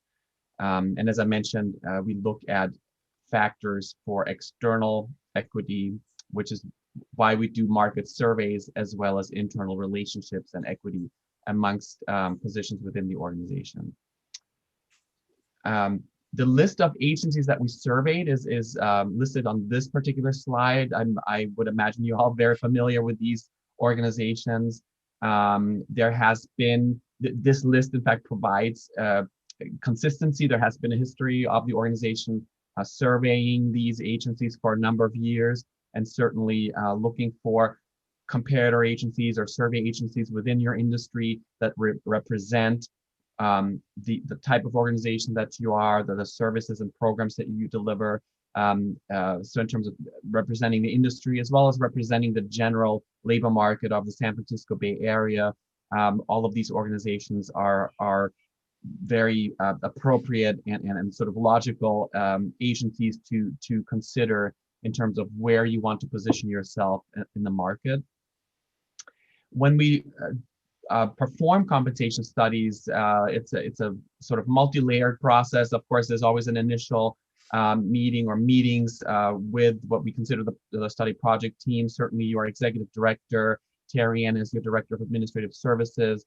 We're front and center in terms of our direct contact with multiple meetings and conversations to make sure that we were meeting expectations, that we were familiarized or refamiliarized with the organization and your history and current culture. Just confirming the study variables regarding the comparator agencies, as well as the positions that we surveyed, and also then determining, in addition to base salaries, which total compensation or benefits components we were going to look at. From there, we then actually performed the market survey, which is a very sort of in-depth process of doing job matching, really looking at and contacting each of the comparator agencies, studying their jobs, reviewing their job descriptions, really analyzing their jobs and their whole organizations to identify the most similar, the most comparable jobs at those agencies compared to CCTA's jobs. When we then delivered the survey in terms of statistical analysis and doing the analysis in terms of CCTA's market placement, we typically look at factors such as market average and medians, which are very common factors. And in addition to, again, to support the authority's goal as a market leader and employer of choice, we also looked at market median plus 10% in order to develop our recommendations. So as part of that process, we certainly the goal was to align our recommendations with CCTA's compensation philosophy as an employer of choice. And that's what we base our recommendation and our reports and presentations on. This is just a quick slide as to all of the different job analysis factors that we look at. I'm not going to read them all off to you, but just to give you a sense as to the sort of in-depth process and analysis that we go through, really diving into individual job descriptions, not just looking at job titles or not just looking at organizational charts, but really understanding the body of work of each of the comparator agencies and studying the body of work of each of their positions to then identify the most common, the most similar comparable matches for CCTA's jobs. So in terms of findings and recommendations, as I mentioned, we looked at the benchmark of market median plus 10% as CCTA's philosophy. We really found that your organization has done a great job keeping up with that market position over the last 3 years. And we only found some small adjustments be necessary for those positions that fell more than 5% below the market. So small adjustments is what we would recommend for the administrative assistant, chief financial officer, as well as deputy executive director of planning. And in the effort of also looking at internal relationships, we are recommending a small adjustment to your director of administrative services as well. I think it was less than 1.5% to realign that particular position with another position within the organization, another director position. And then finally, one of the other observations that we made is that when we when we look at just base salaries for the organization and study the position, CCTA's position, just based on base salaries, we basically identify your competitive position for just base. We then also obviously looked at benefits and discovered that when adding benefits and the cost of or value, both cost and value of benefits to the equation or to our calculation, it brought CCTA a little bit below the market, indicating that essentially the dollars that you are spending on the total benefits package for your employees was a little bit less than the market. So if there was an interest in correcting that or in addressing that, one of the areas that we identified to be a little bit below market was CCTA's contribution to health insurance, which was slightly below the market average. So that would be an opportunity to potentially review that particular benefit in the future. And with that, that concludes my report, and I'm happy to answer any questions that you may have. And I'll go ahead and just conclude. If you can unshare your screen. On May 25th, Authority and COF staff did meet with the Salary and Benefits Committee to discuss the findings and recommendations as just presented. The SBC did approve the recommendations in the study to adjust the proposed salaries of the 3 proposed classifications based on market median plus 10% and provide internal alignment for the 4th classification. We are not recommending any adjustments to the health benefits. The Salary and Benefits Committee and staff seek Authority Board review and approval of Resolution 2135A, which will approve, sorry, hold on one second, screen's stuck, which will approve the authority's compensation plan for July 1st, 2021 through June 30th, 2024, with proposed salary range adjustments and the Consumer Price Index adjustment of 2% effective July 1st, 2021.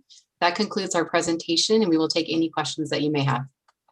Thank you, Terry Ann, and thank you, Georg, for that presentation. And thank you to the committee who also served on the, excuse me, Salary and Benefits Ad Hoc Committee.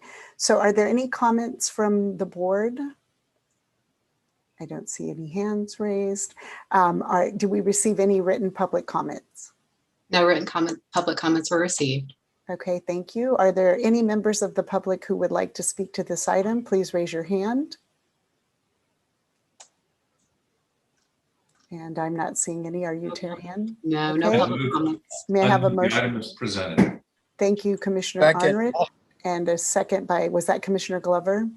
Yes. Okay, thank you. So we have a first by Commissioner Arnrich and a second by Commissioner Glover. Terry Ann, please conduct a roll call vote. Right, Commissioner Arnrich, Yes. Commissioner Butt, Yes. Commissioner Glover, Yes. Commissioner Haskew, Yes. Commissioner Hudson, Yes. Commissioner Mitchell, Yes. Commissioner Nowak, Yes. Commissioner Thorpe, Aye. Commissioner White, Yes. Vice Chair Kelly, Yes. Chair Geringer. Aye. Motion passes unanimously. Great, thank you very much. And again, thank you for all the work on that. Okay, moving on. Our next item on the agenda, agenda item number 9, will be introduced by John Wong, and it is on the proposed amended La Miranda Action Plan. John, I saw you. There you are. Yeah, good evening again, Chair Geringer and board members. I'm John Huang, Director of Planning. I do not have anything to add to the staff report tonight, but wanted to reiterate that the request to amend the La Miranda Action Plan, specifically the Gateway Constraint Policy, was initiated by the City of Lafayette and was recommended for approval by the SWAT Committee. And the process that the city and the committee followed was in accordance with the authority's Growth Management Program and Implementation Guide. I also wanted to note that staff from the City of Lafayette is also present at tonight's meeting for this item. With that, I'll take any questions and comments. Are there any comments from Authority Board commissioners or questions? Did I see your hand, Commissioner Nowak? Yes, I just wanted to say I appreciate the recommendation from Lafayette and SWAT. This is obviously an area that currently has significant traffic issues, and a second lane will hopefully alleviate a little bit of that, or at least maintain it the same with the terraces construction. So I appreciate that. Thank you. Anyone else before I open for public comment? I'm not seeing any. Oh, Commissioner Butt. This seems to have drawn several letters from the public, and you know, it's kind of murky for me, and I'm not sure I want to get into the weeds in it. But is it possible somebody could give a real brief explanation of what the controversy is, and just so we understand it? John, do you want to Yeah, I can invite staff, or you want to address that? Yeah, I'll give it a shot, member. But so, as with regards to CCTA's growth management program, there's an element of the action plan that's part of the GMP, and the action plan actually is developed and generated from this by the cities, by the RTPCs, and it's developed by them and approved and recommended for approval, incorporating into the CTP to the CDP for the countywide transportation plan.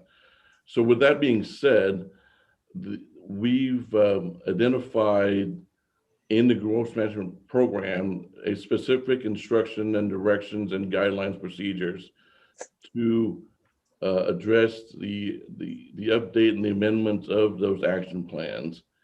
And those action plans and the procedures were followed, as I mentioned in my introduction, was followed, whereas a city of the city of Lafayette initiated the amendment, and it was followed through the process of vetting it through the SWAT and the other RTPCs. And if there was no concern from the other RTPCs and the SWAT, then it was the SWAT's prerogative to make the recommendation to amend the action plan to the CCTA authority, the board. With that being said, there is a project called the Terraces of Lafayette that was the project that the city of Lafayette that caused the city of Lafayette to request for the amendment. Now, that project, I want to mention again, and the staff from Lafayette is here also to back me up. But that project was approved by the planning committee by the city of Lafayette and upheld by the council. So that project was approved, passed the EIR process, and that project was approved with or without the amendment that's proposed, that's in front of us today. And that amendment really delves down to the fact that in the action plan itself, there's a clause, there's a section in the action plan that states that there shouldn't be any addition of a short segment. The amendment requests to remove to allow the short segment. So again, that project will go forward with or without this amendment. And if the board approved this amendment tonight, the project will be in compliance with the action plan. If the board doesn't approve it tonight, the project will move forward without the installation of the lane. Okay. All right, thank you. Are there any other members of the authority board who would like to make a comment or ask a question? I'm not seeing any. So if anyone from the public would like to speak, please raise your hand. I do want to note that public comments will be limited to 3 minutes each, and the clerk will monitor the time as she did on the previous item. We have received 7 written public comments, which have been provided to the board members in the handout packet. If you would like to address the board members personally, in addition to your written comments that have already been submitted to the board, please raise your hand. Terry Ann, before I call on those who have their hands raised, do we have any additional written public comments? No, we have 7 written public comments that were provided in the handout packet. Yeah.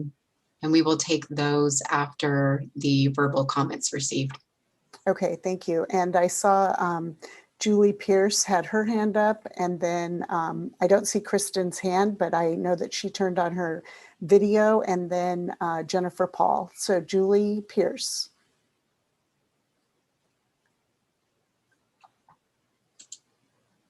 Unmute your mic. Or not.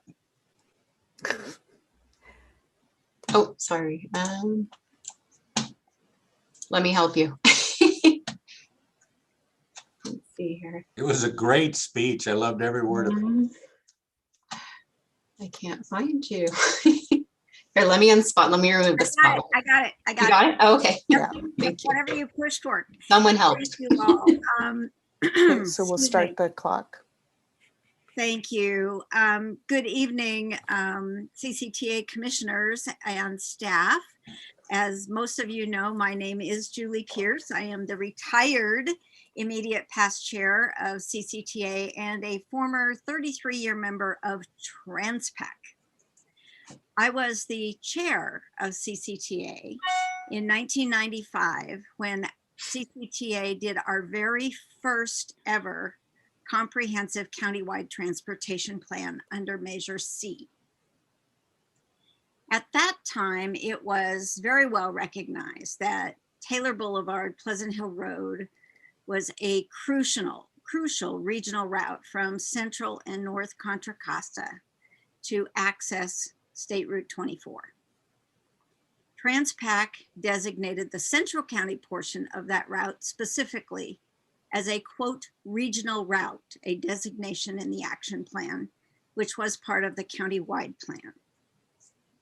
Transpac and SWAT had many meetings then to negotiate making it a continuous regional route all the way to State Route 24. Ultimately, the city of Lafayette refused to allow that designation, even though Pleasant Hill Road meets all of the criteria for a regional route. With all due respect to and thanks to the current Lafayette Council, I just have to say it's about time. We must correct the error of past decisions. The previous constraints policy has exacerbated congestion and risk through this portion of the regional corridor. The proposed project is very much needed, whether the Terraces project goes forward or not. Either way, we need this improvement. To make it even safer, I would further suggest that Lafayette consider the possibility of making the intersection of Pleasant Hill Road and Deer Hill next to Acalanes High School into a full scramble crosswalk, which would bring all 4 directions of traffic to a full stop, prohibiting any turns on those red lights during the pedestrian cycle. This would allow the pedestrians and the traffic to use the intersection separately and allowing auto traffic to make all movements without interfacing with pedestrians.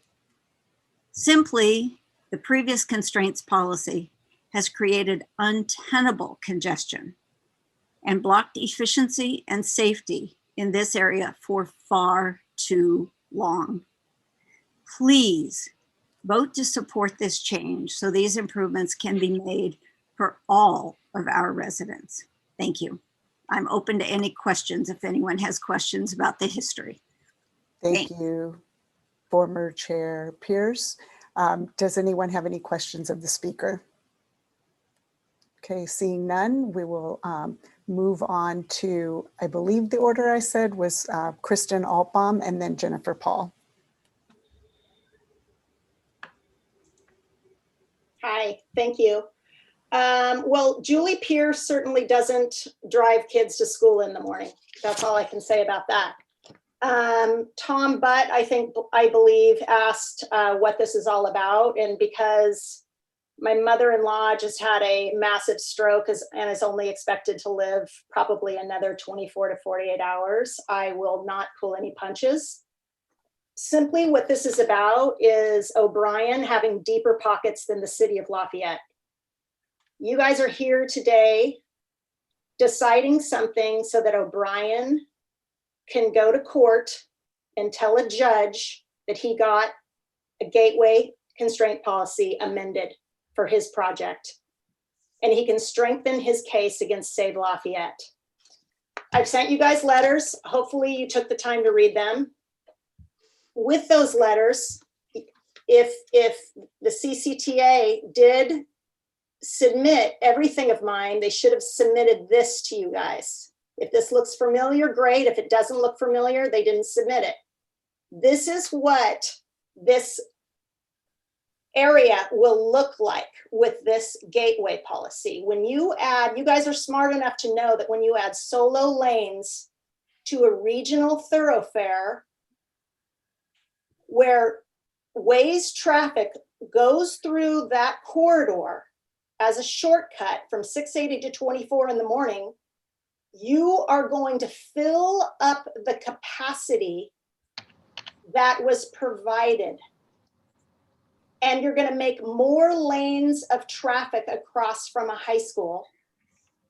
And all of these pedestrians that you see in the crosswalks, right here, right here, right here, 3 crosswalks, were never studied. They were never studied as far as delays to motorists. We are already at a 2.4 delay index. The La Miranda Action Plan says that something has to be done when there is a 2.0 delay index. We're already 0.04 in the morning. You guys are going to add more lanes of congestion. I've given you guys in previous meetings, this is my conceptualization. I don't want to be the person that complains. I want to be the problem solver. This is my conceptualization that I've done. You've got Acalanes, you've got a carpool lane for peak travel, you've got 2-way bike lane that's protected. You guys can and should amend the gateway policy with the verbiage that residents are asking you to amend it with, not what the city of Lafayette that wants to appease a developer that's trying to sue them. So Kristen, if they stand in their way. we Thank you. gave Julie a little time. Thank you. Thank you. Thank you. And then our next public speaker will be Jennifer Paul. Welcome, Jennifer. Thank you and good evening. I did write a letter, but I'm going to read some of it right now. Thank you, members of the CCTA. I am speaking to you tonight to oppose amending the gateway constraint policy to include the short link southbound lane on Pleasant Hill Road.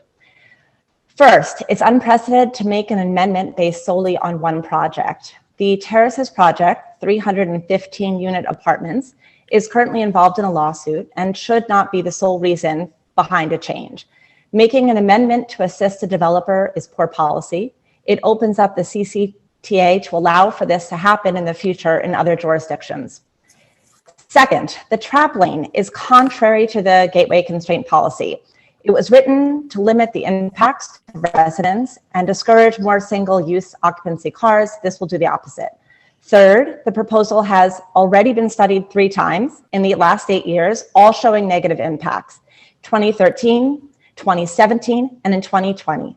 It's stated in the report from TJKM that adding more capacity, and I'm quoting, for the southbound through movements at Deer Hill Road does have the potential to increase speeds upstream and attract more drivers onto the corridor.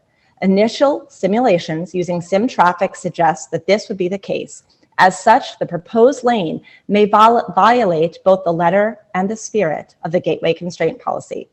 Fourth, the La Miranda Action Plan is due to be updated. So I want to respectfully request and urge you, allow that to occur first.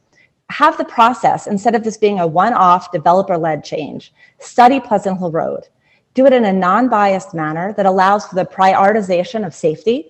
Talking about, I keep hearing from CCTA and the other area agencies about the zero, we're looking for zero death. We're looking for multimodal. Do that. Think about pedestrians. Take the time with your decision. It doesn't have to be made today. Let LPMC take the time. Let them do a very thorough, efficient, multimodal solution.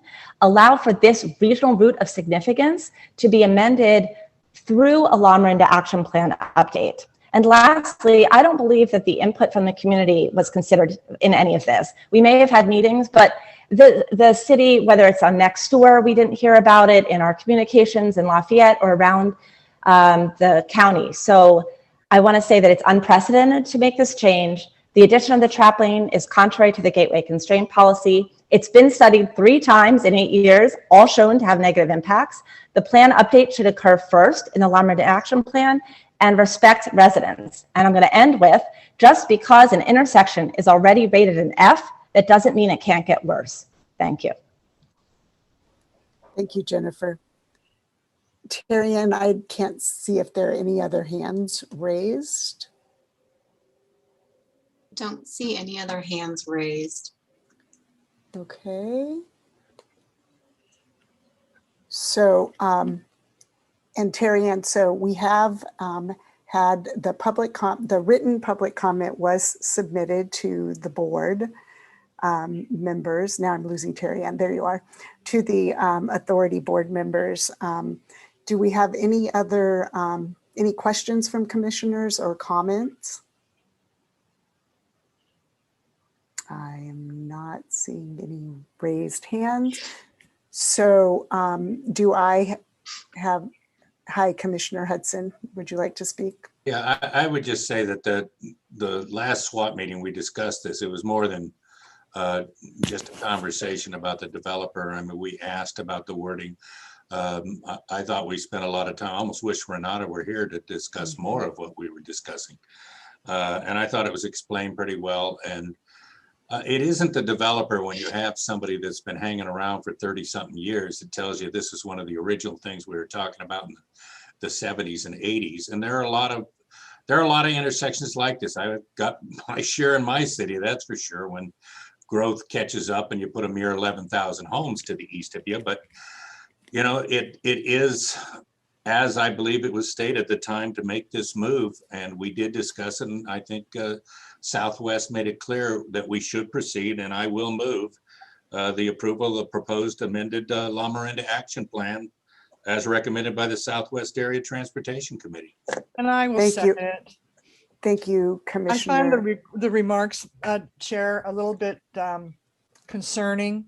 I drive through that pre-pandemic 3 times a week, and I am very familiar with that intersection and people going to school. And I agree with former Commissioner Pierce. It's time to make those improvements. Thank you. So we have a motion by Commissioner Hudson and we have a second by Commissioner Mitchoff.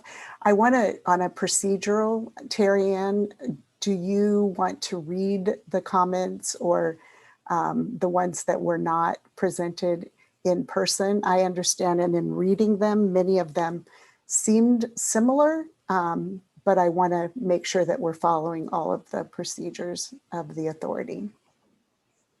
Yes, we did receive 7 different public comments, and they were provided in the handout packet.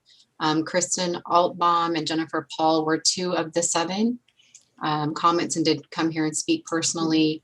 I can read the comments now. We have one from Timothy Caldwell. Some of them are quite lengthy, so we would only read, because our submission is 350 words, the first 3 minutes, and Brian will go ahead and start the timer. Okay, and so the public hears it again. All of the authority board members received all of the public comments, and we had our staff report. We are reading in up to the 3-minute limit, but all public comments were received and will be in the record.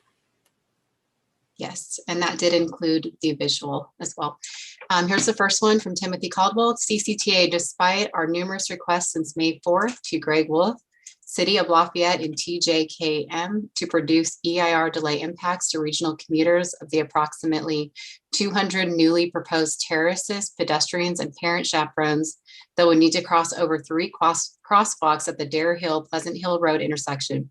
This information has not surfaced despite being required to surface under the Freedom of Information Act.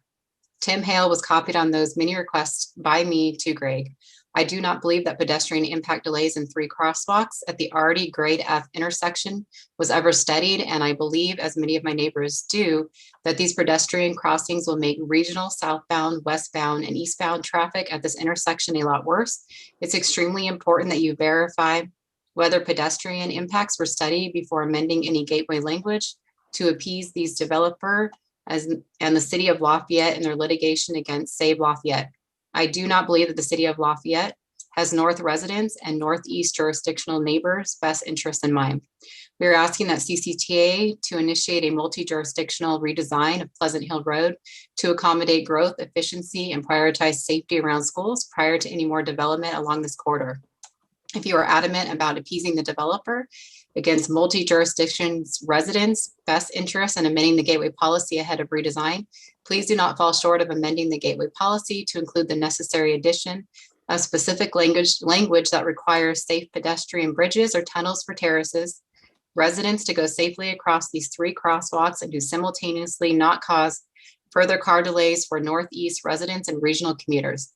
A protected 2-way bike lane and an added bus carpool only lane during peak travel for North residents to access BART, Highway 24, and local school safely and efficiently when peak delays exceed a 2.0 threshold as stipulated by the La Miranda Action Plan. Swatch generic requests for multimodal gateway language will be incredibly damaging to North Lafayette, Pleasant Hill, and Northeast jurisdictions who won't benefit from any of the generic multimodal improvements that O'Brien and Lafayette are considering at this intersection. O'Brien and Lafayette will simply say that the West pedestrian sidewalk design to help terraces students, a proposed Burton South Lafayette bike path to Acalanes to help South residents and North bike lanes that must cross multiple lanes of traffic, so therefore won't be used by North residents, will suffice for their proposed multimodal gateway requirements. But these multimodal changes will actually cause further delays to Northeast residents. For that reason, SWAT's gateway change request must be denied on June 16th. On May 3rd, Candace Anderson, concerned about new terraces pedestrian safety, asked Mike Moran, City of Lafayette, if he'd be in favor of limiting right-hand turns from Pleasant Hill Road to Dare Hill. Mike responded that he would be in favor of limiting right-hand turns during peak travel via scramble signals or signage to accommodate added pedestrians. Thank you, Terry Ann. So again, the full report with images and the photos was, it will be a part of the record. Go on to the next letter, Terry Ann. The next one is from Roger Chilamidas, and this one was essentially the same email with some additional comments, so I don't want to read the whole thing over again, but he added that please do not approve the changes requested at Pleasant Hill and Dare Hill roads. They have not been properly studied and are at best highly dangerous and should be studied more to mitigate significant risks the changes propose. And let's see, the rest that I just read is the same. And then he says, using your own parameters, the current proposal should not move forward. This is not a low income as much needed development. This is force it down your throat development that is largely opposed by the citizens of the area on multiple grounds, and especially those of safety, traffic, fire, pollution, etc. Okay, thank you. So we'll reset the clock and go on to the next letter. Then the next one is from Liz and Matt Kieser. Let's start the timer. We are writing to express our extreme concern about the intersection of Pleasant Hill Road and Dare Hill Road in Lafayette. My understanding is that the developer of the Terraces of Lafayette project has requested a change to the gateway policy language. Please require a thorough and unbiased delay impact study to be performed on all proposed changes to this intersection. As North Lafayette residents, we drive southbound on Pleasant Hill Road every day and use the right-hand turn lane onto Dare Hill Road approximately 90% of the time. Nearly every car making that turn is a local resident heading to downtown. Do not limit the use of this lane during AM peak hours, as has been proposed. Taking away this route would further hurt the residents who are already negatively impacted by the changes at this intersection. Please also take a moment to understand the stakeholders in this situation. The developer has one goal: to make money. The request, recommendation, and experts will always be in alignment with that goal. The residents of North Lafayette only want safety for their families. Any modification to this intersection should not include a relaxation of the current rules in regard to delay indexes. The 2021 wildfire season is predicted to be one of the worst ones yet. A dangerous and possibly deadly fire season is here. The CCTA must focus on safe and quick evacuation of all residents in the event of a local fire. Lafayette's fire evacuation plan of 2016 instructs residents in the northeast sector to go to Pleasant Hill Road and then to an evacuation site, which could be Acalanes, Stanley Middle, or the Lafayette Res. To get to any of these, you need to pass through or near the intersection of Pleasant Hill and Dare Hill. In the event of a major wildfire, there will be gridlock and panic. This intersection would be overcome and cars would be at a standstill, and the lives of Lafayette residents and children would be put at great risk. All potential modifications to this intersection must only be made to increase flow and reduce delays to provide safe passage for North Lafayette residents. And that's all for that one. Thank you. Okay, and then Jennifer addressed the committee this evening. The next one is Linda Rebel. You can start the timer. Rebel. As a Lafayette resident for 15 years, I have been watching with alarm the decay of citizens' rights and the increasing muscle power of the real estate industry. The immediate issue is a proposed development called the Terraces, which would intensify the already existing gridlock at Pleasant Hill Road, Dare Hill Road, Highway 24 ramps. Secret meetings and hidden information cause citizens, including myself, to view skeptically the performance of certain agencies, employees, staffers, consultants, and others. I hope that you, the CCTA, will act honorably and transparently. I endorse Kristen Altbaum's important motion to hold a serious, unbiased, and transparent study of the Pleasant Hill Road to Highway 24 corridor, which is congested already at commute and school hours. The developer's claims simply do not stand up to scrutiny, as the reports by unbiased consultants have shown. The proposed site is within a very high fire hazard severity zone. See attached ordinance, which was provided, dating to June 24th, 2013. Adding 550 plus residents, cars to this intersection is a recipe for disaster in cases of wildfires, which has become common in our region. I do not want to burn up in my car trying to escape during a wildfire evacuation. Would you? Pardon my candor, but this is a life and death matter. That's the end for that one. Thank you. I'll restart the timer. This is the last one by Tate Benson.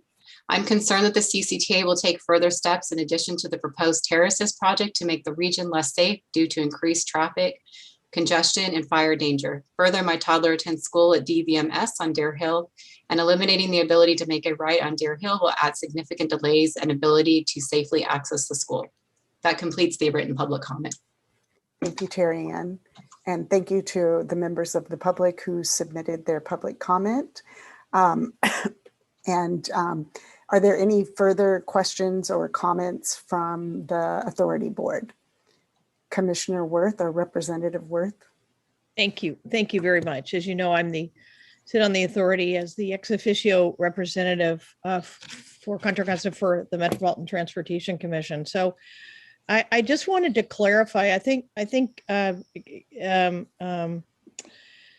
Director Hudson commented on the discussion with regards to this particular amendment. And I wanted to talk about it in the context of the history of CCTA, as well as the Metropolitan, the Transportation Commission, our regional plans, as well as our countywide plan. And I think it's important to note the specific language in the SWOT recommendation, and I'm pulling it out here, and it's in your staff report, but I think it speaks to some of the broader goals that we have in Contra Costa and in our region. And the amended language is proposed to say the 2 southbound through lanes on Pleasant Hill Taylor Boulevard are proposed as gateway constraint. The gateway constraint policy would prohibit the addition of any through lanes except short length segments that include multimodal transportation options. And, I think this was an important part of the discussion. There was quite a bit of public comment with regards to the multimodal aspect of this. And when we have our La Miranda Action Plan, our CCTA regional plan, and our plan, our current Plan Bay Area, there's a real emphasis on providing multimodal facilities in transportation investments. And I'm wondering if it might be helpful for the Lafayette staff to provide some detail as to what this plan actually incorporates, because that was part of the discussion that's important to show. It's the changes that are consistent with our regional goals and transportation plan. So I'm wondering if that might be helpful to hear what the description about the plan as to what it incorporates that's being proposed for the mitigation on Pleasant Hill Road. So I think I just saw Mike Moran be unmuted and admitted to the meeting. I don't see you on the screen, Mike. There you are. Thank you, Chair Geringer, and hello, CCTA Board. I'm Mike Moran. I'm the Director of Engineering and Public Works for the City of Lafayette. And to Representative Worth's comment, we did talk about multimodal. The La Miranda Action Plan amendment request is specifically because of a short link segment of roadway being proposed as part of a development as a mitigation measure for part of an approved development. However, that wasn't all of their proposed traffic improvements, so to speak. There's a BART shuttle. There's a sidewalk there, a wide sidewalk where there hasn't been one yet. There isn't one now. There's an added bike lane, and there isn't a bike lane there now. There's a larger shoulder ramp area for queuing and a formal drop-off and pickup area that's being added as part of the project as well. So it's not just one thing. And I if I could, I would like to speak to some of the public comments I've heard tonight, because I want to correct something, because honestly, if I'd heard you couldn't make a right turn on Deer Hill myself, I might have written a comment myself against myself. I want to just basically say that it's been stated that at the last SWAT meeting, we suggested that we would not allow a right turn from a vehicle. And that is not true. I would never prevent that. That's a direct route to BART in an AM, peak hour morning commute. The context of holding up cars making a right turn was only to provide a protected pedestrian crossing, as one of your previous chairs brought up tonight, such as a scramble crossing. And that was the context of restricting a right turn, but only during a protected pedestrian crossing. And it was only something that was brought up as a hypothetical. Would you consider this given the right conditions? And the answer is yes. This is a protected crossing at a location that's adjacent and very near to schools. So I just want to make sure that the board is clear that Lafayette is not proposing, nor would we propose, that we don't allow vehicles to make a right turn on Deer Hill Road in the morning or at any time. So I'd be happy to answer any other questions you may have. Are there any other questions from authority board members? Any additional comments? Thank you, Mike, for coming on, and thank you, Commissioner Worth, for highlighting the discussions that took place at SWAT and the full recommendation. So seeing no additional comments, and pausing one more time, or hands raised, we do have a motion by Commissioner Hudson, and we have a second by Commissioner Mitchoff. And so seeing no further discussion, Terry Ann, will you conduct a roll call vote? Yes. Commissioner Arnrich? Yes. Commissioner Butt? Yes. Commissioner Glover? Yes. Commissioner Haskew? Yes. Commissioner Hudson? Yes. Commissioner Mitchoff? Yes. Commissioner Nowak, Yes. Commissioner Thorpe, No. Commissioner White, Yes. Vice Chair Kelly, Yes. Chair Geringer. Aye.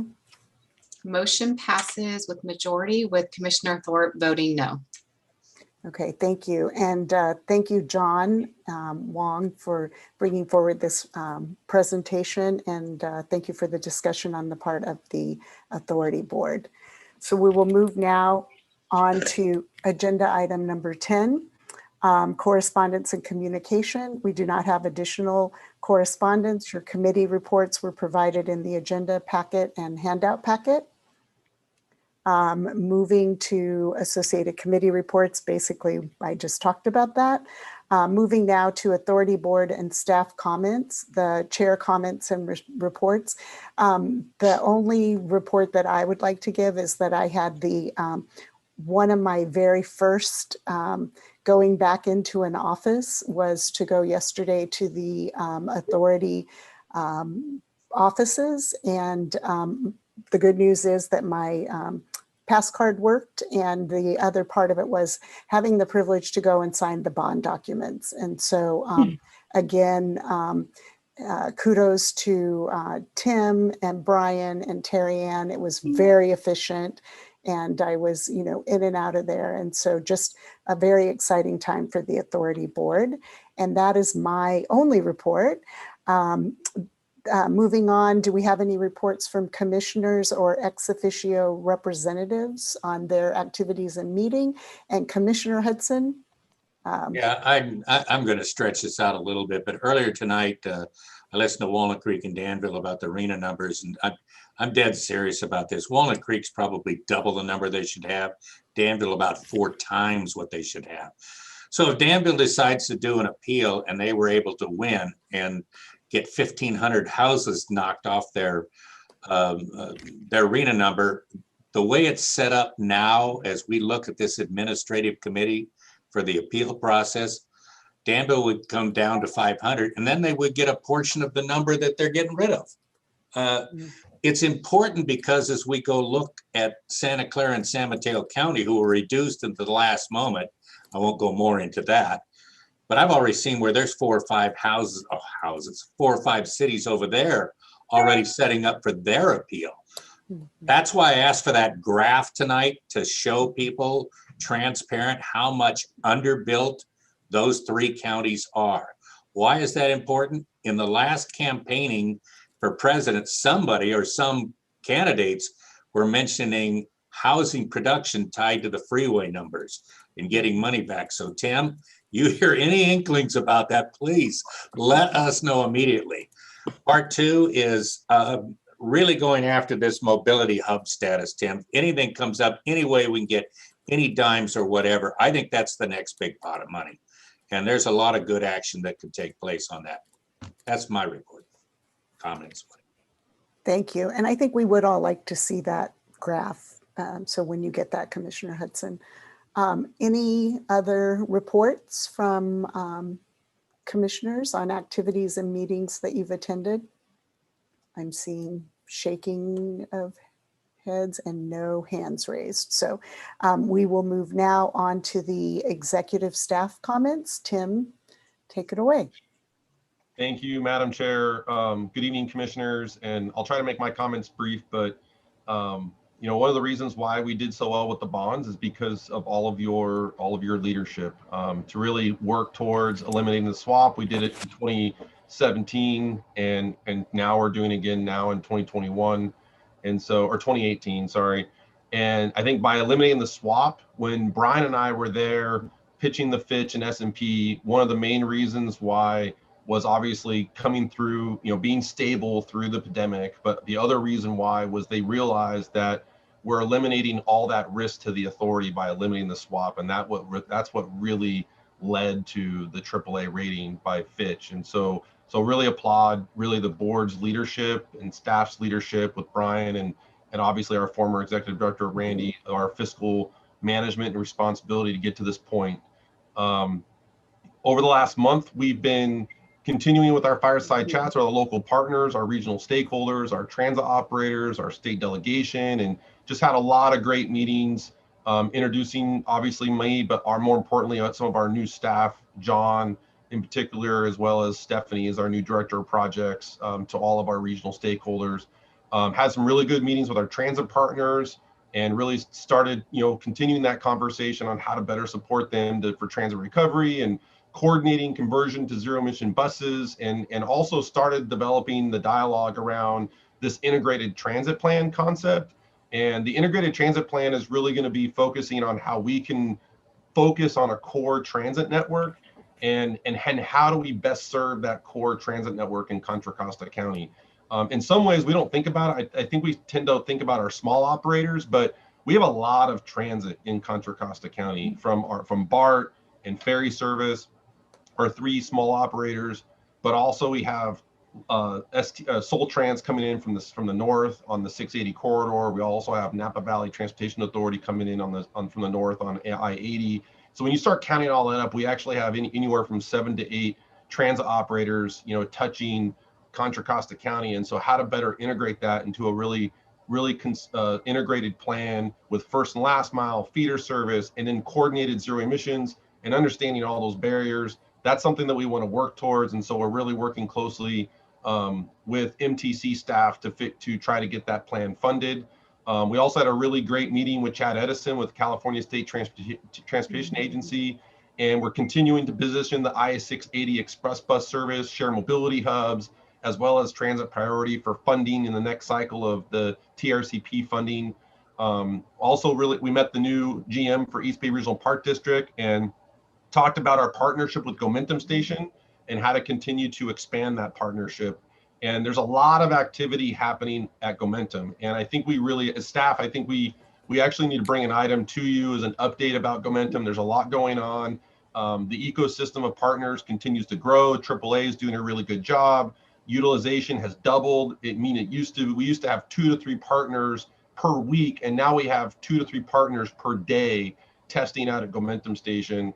And so I think I just met with the new county administrator today, and also working with East Bay Regional Park District, and we're trying to understand how to continue to leverage our partnerships and expand the program. And so partners are making requests to really start investing into Gomentum Station. And so they're wanting office space in Concord.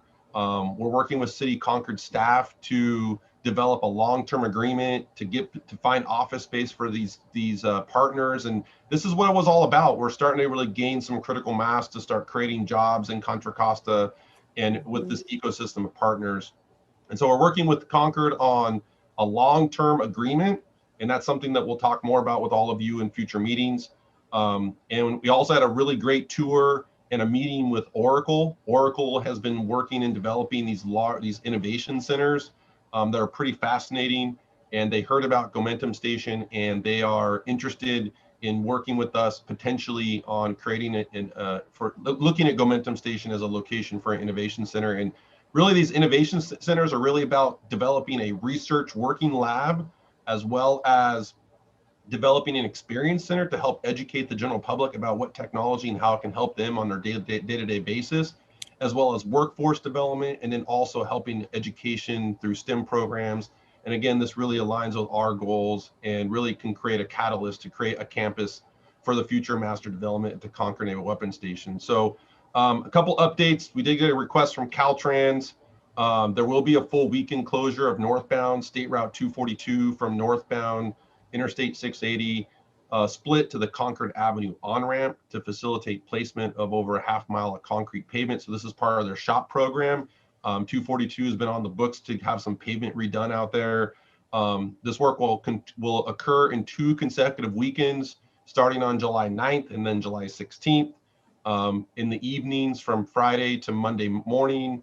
And those lanes will be partially open on 242.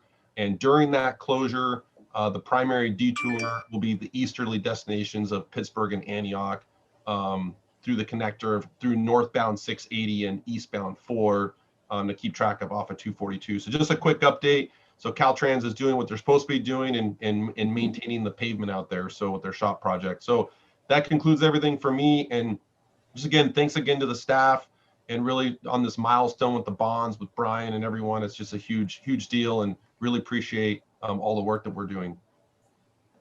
Great, thank you, Tim. And as you mentioned, former Executive Director Randy Iwasaki, and I would like to also mention past Chair Julie Pierce and all the work and leadership that previous boards. I know many of you have been on this board for a long time and laid a foundation. So I want to give credit where credit is due in that vein as well. And your calendars, moving on to agenda item number 13, the calendars are provided in your packet and along with a calendar of fabulous upcoming events.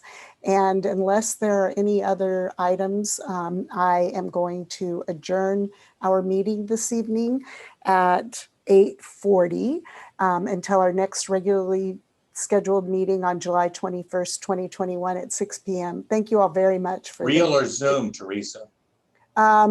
I believe that as of right now, let's assume that it's going to be Zoom, but you will all be the first to know if anything changes on that.